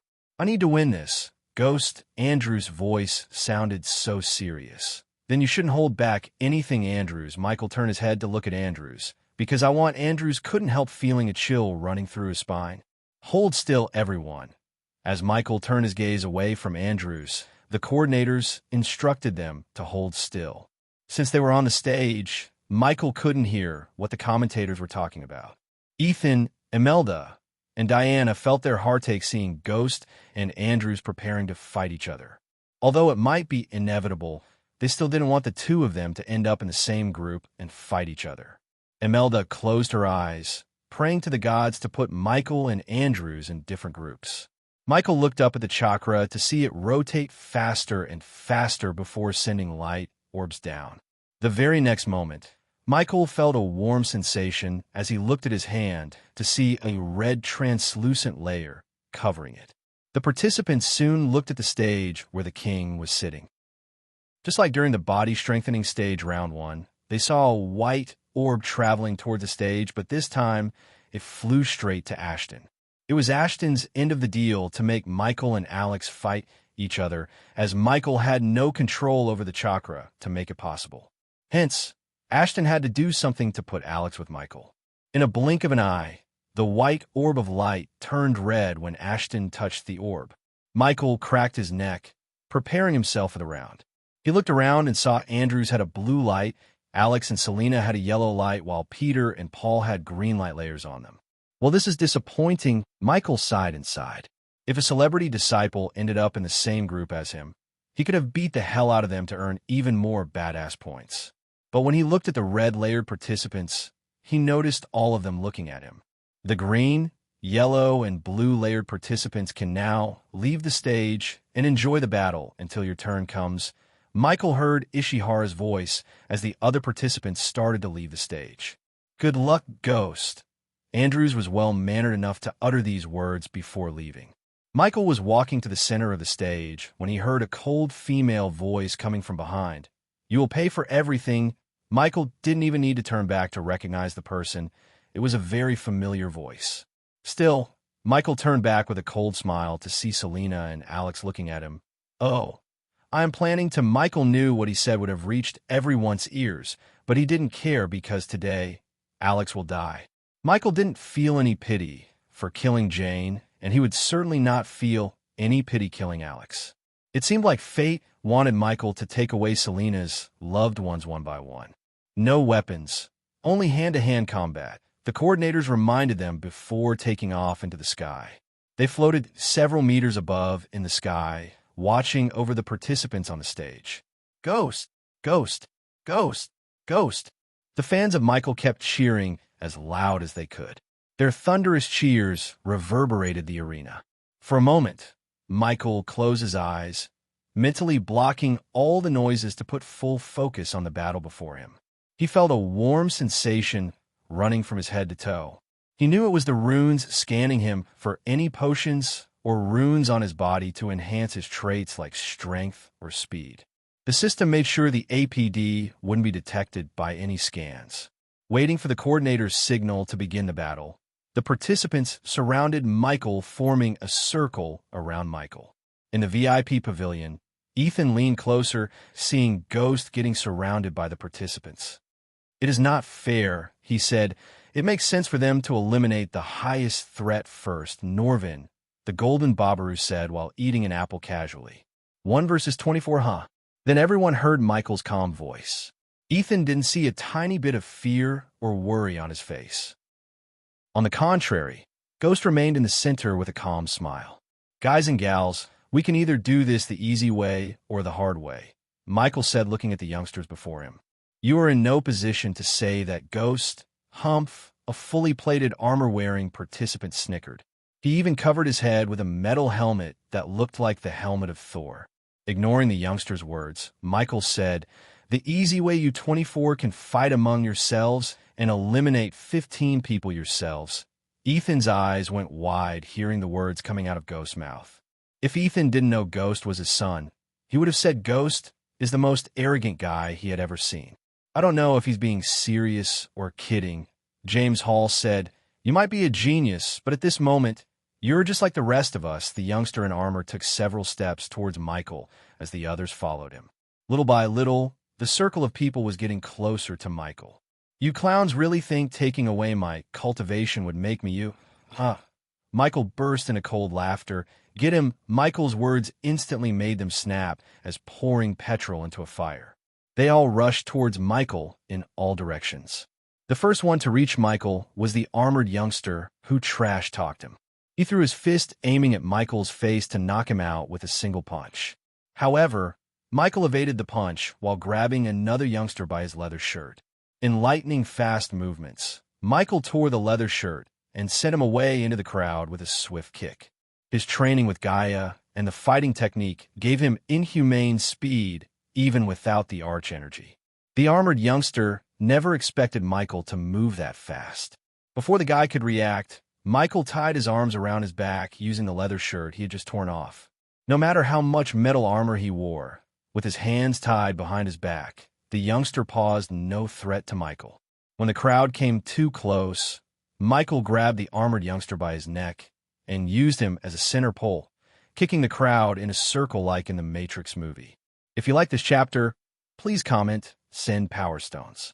If you really like this chapter in my novel, consider sending me gifts as it would motivate me to put out more chapters. Any criticism, feel free to bash me in the comments. Chapter 343, everyone was stunned to see Michael fighting 24 participants at the same time. Since they decided to gang up on him, Michael didn't feel bad about using APD to lessen the pain and heal any internal wounds. After using the armored youngster as a pole for a couple of minutes, Michael lifted him up, deciding to use the youngster as a weapon. He swung the armored youngster in a circle, pushing the participants off balance. It's time for some elimination. Finally, Michael got some distance from the participants. He said to himself, wiping off the blood from the corner of his mouth. Of course, he received several blows from the youngster. After all, 24 adrenaline-rushed youngsters ganged upon him from all directions. Several youngsters tried to pick themselves up from the ground, while some remained, thinking whether to use this moment to eliminate unsuspecting participants or not. Either way, Michael had some time as he walked towards the armored youngster who was lying on the ground, trying to rip off the leather shirt that tied his arms. "Arg, you bastard!" Seeing Michael walking towards him, the armored youngster frantically wiggled to get himself out of the bind. Next time, pick the easy way like the youngster was weighing nothing. Michael easily lifted him by the gap between the youngster's chin and chest. Pook, ard pook, pook, pook, pook, pook. Diana felt her sister squeezing her hand, looking at Ghost brutally beating the armor-wearing youngster. The big screens broadcasted the bloodied face of the younger and the blood oozing out of the youngster's face. His face turned into a bloody pulp of mess. Imelda couldn't get herself to look at the big screens. Even Ethan was shocked by the brutality Ghost was exhibiting. He never expected to be so brutal. Unlike Diana, he never saw his son go on a bloodthirsty rampage. What stunned Ethan more was the expressionless face of Ghost. He didn't even flinch when beating the life out of the youngster. "Coordinators, please hurry before he kills that poor boy," James Hall reminded the coordinators who were floating above the battle stage. The participants who were witnessing Michael's brutality felt a chill running through their spines. For a moment, they just remained still waiting for the coordinators to stop Ghost. Thud! However, before the coordinators could come to him, Michael threw the half-dead body of the youngster into a trio of participants who were watching the scene, standing near the stage's edge. Thanks to Michael's hellish weight training with Gaia every evening, he had enough strength to throw the body with enough force to send the trio of unlucky participants staring at the scene. Such force, there's 4 elimination including a possible KO by death, Ishihara said. Ethan saw Ghost's bloodied face revealing a devilish smile. Some of the girls on the stage took several steps back in fear as the other participants decided it's better to fight others and eliminate them quickly before Ghost gets his hands on them and beats them to death. Let's dance, Michael snickered. He wanted to instill fear in everyone who is about to fight him in the tournament. By the looks of the youngsters in front of him, he had done a good job. But unlucky for others, this was just the beginning of Michael's brutality. Gaia and Vidora finally left the woods after killing the 3-headed crow. Due to the thick forest and Gaia's speed, they didn't bump into any more fire demons or beasts such as glass wraiths and 3-headed crows. After the surprising show of power, Iag and the other 2 heads fell asleep. They were peacefully sleeping in Gaia's side bag while she was running through the forest. After an hour of non-stop running, she eventually found herself in a chilling and quiet valley. The hills on either side were decadent with green foliage and new-sprung buds. The place was silent, not the calming one, but an eerie one. The white fog covering the valley added an extra layer of creepiness to the valley. "Hey, where are we?" Iag asked, yawning and craning her head out of Gaia's bag. "Whoa, this place gives me creeps. There are probably some fire demons or something hiding here," Sarba said. "We are still at the edge of Fire Realm. The deeper we go, the more dangers we face," Gaia explained as Sarba nodded his head in agreement. After having spent some time here, Vidora understood how dangerous this place was. Since their arrival, they had bumped into 3 strange creatures: the fire demon, the glass wraith, and the 3-headed black crow. They might even bump into weirder and rarer creatures soon. But no matter how incredible the demons and devils were, Vidora wouldn't feel shocked anymore. This was Fire Realm. To any human cultivator, this place was just a deadly hell. It was a place of brutality, life-threatening scenarios, darkness, bloodshed, and slaughter. And in order to keep one's life here, the person could only rely on his own strength. Without incredible strength, the place could kill the person at any time. Gaia looked at the sky to see the dark clouds filling the sky. "It'll be dark soon. We need to find a safe place to stay the night." Gaia walked forward while looking around the hills to find a cave. "So are you going to talk about this awesome one's awesome powers or not?" Iag's voice was filled with pride and superiority. "We will after we find a cave, and I break through to the core, strengthening stage." Sarba's eyes went wide in surprise hearing Gaia. Compared to Iag, Sarba knew more about cultivation in this world because while Iag sleeps, Sarba would stay awake reading books or talking to Nightmare. He didn't know how much Kane knew because Kane was not a very talkative being like Iag. The fusion stage cultivator's femur Michael brought from the Nether Realm still had some energy left. Gaia planned to absorb it completely to break through to the core strengthening stage. Until coming here, she wanted to wait, strengthening her foundation before breaking through. However, her situation changed. She had to break through if she wanted to survive this place. Coupled with her battle experience, Michael's arrows, and her core strengthening stage cultivation, she could easily kill any core strengthening stage beasts under level 4. To kill anything between level 4 and level 7 would require a plan and strategy, but it wouldn't be impossible. Although she wouldn't be able to kill anything above level 7, she would be able to escape with a few minor wounds. "Damn it, what do you have to steal my thunder?" Iag bite Gaia's forearm. "We'll talk about your newfound powers, I promise," Gaia promised with a serious expression. There, suddenly Sarba raised his voice as Gaia looked up in the hill to her right side to see a cave. Gaia made her way to the cave with a few leaps using her arch energy. Standing at the mouth of the cave, Gaia conjured an orb of fire to light the cave. The cave was neither too deep nor wide. Although the ground seemed wet and the roof had a purplish moth covering, the cave was clean and didn't seem to have anything living in it. Still, Gaia closed her eyes, spreading her perception around the cave just to make sure nothing was inside. "It's safe," Gaia said to Vidora before walking into the cave. Jade Shield. After entering the cave, she turned back, casting a spell.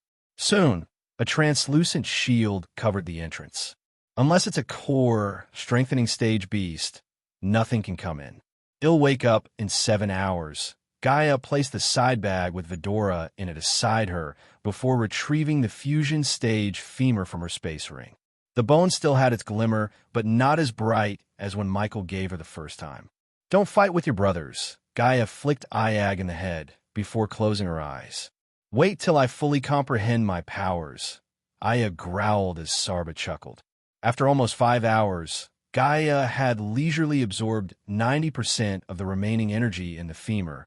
Her energy had increased by a lot, and she was on the verge of breaking through to the core strengthening stage. Because of the energy fluctuations around her, some unwanted guests started to come towards the cave. Roar! Loud roars came from not far away. The thundering roars sounded out throughout the entire valley. After a few long moments, 2 massive creatures appeared not far away from the cave. They were 2 gigantic panthers. Each of them had a bot between 12 to 15 meters tall, which made them look like a small hill. Their looks and the arch energy they radiated would frighten most people within a snap of time. Both panthers looked identical. Gray stone fragments could be seen all over their bodies. On top of their heads, there was a long stone horn that glowed dimly. The eyes of these panthers were the same color as their stone, but they carried a fierce look. "Fuck, something's coming in our direction," Iag cursed out silently. Vidora had no idea about the twin Greystone Panthers. Beasts like these were rare to the outside world. This was not the case in ancient places like Fire Realm. Twin demon beasts like Greystone Panthers were incredibly vicious. Their minds were linked, and once they entered a fight, they could achieve absolute perfect teamwork. The perfect team was not something that should be taken lightly, because with their teamwork, the Greystone Panthers could hunt down bigger, meaner, and more powerful beasts than them. Roar! Despite the darkness, the Panthers were able to see the cave in the hills. As soon as their eyes fell on the cave, they immediately started to walk towards the cave while roaring fiercely. If you like this chapter, please comment, send Power Stones. If you really like this chapter and my novel, consider sending me gifts as it would motivate me to put out more chapters. Any criticism, feel free to bash me in the comments that you're tuning in to the Romance Rendezvous YouTube channel. We're so grateful for your support, and don't forget to subscribe to join us on this incredible journey through captivating stories. Your generosity through donations truly makes a world of difference, as it's the primary source of revenue that allows me to expand and enhance this channel for you. Thank you from the bottom of my heart for being a part of this adventure.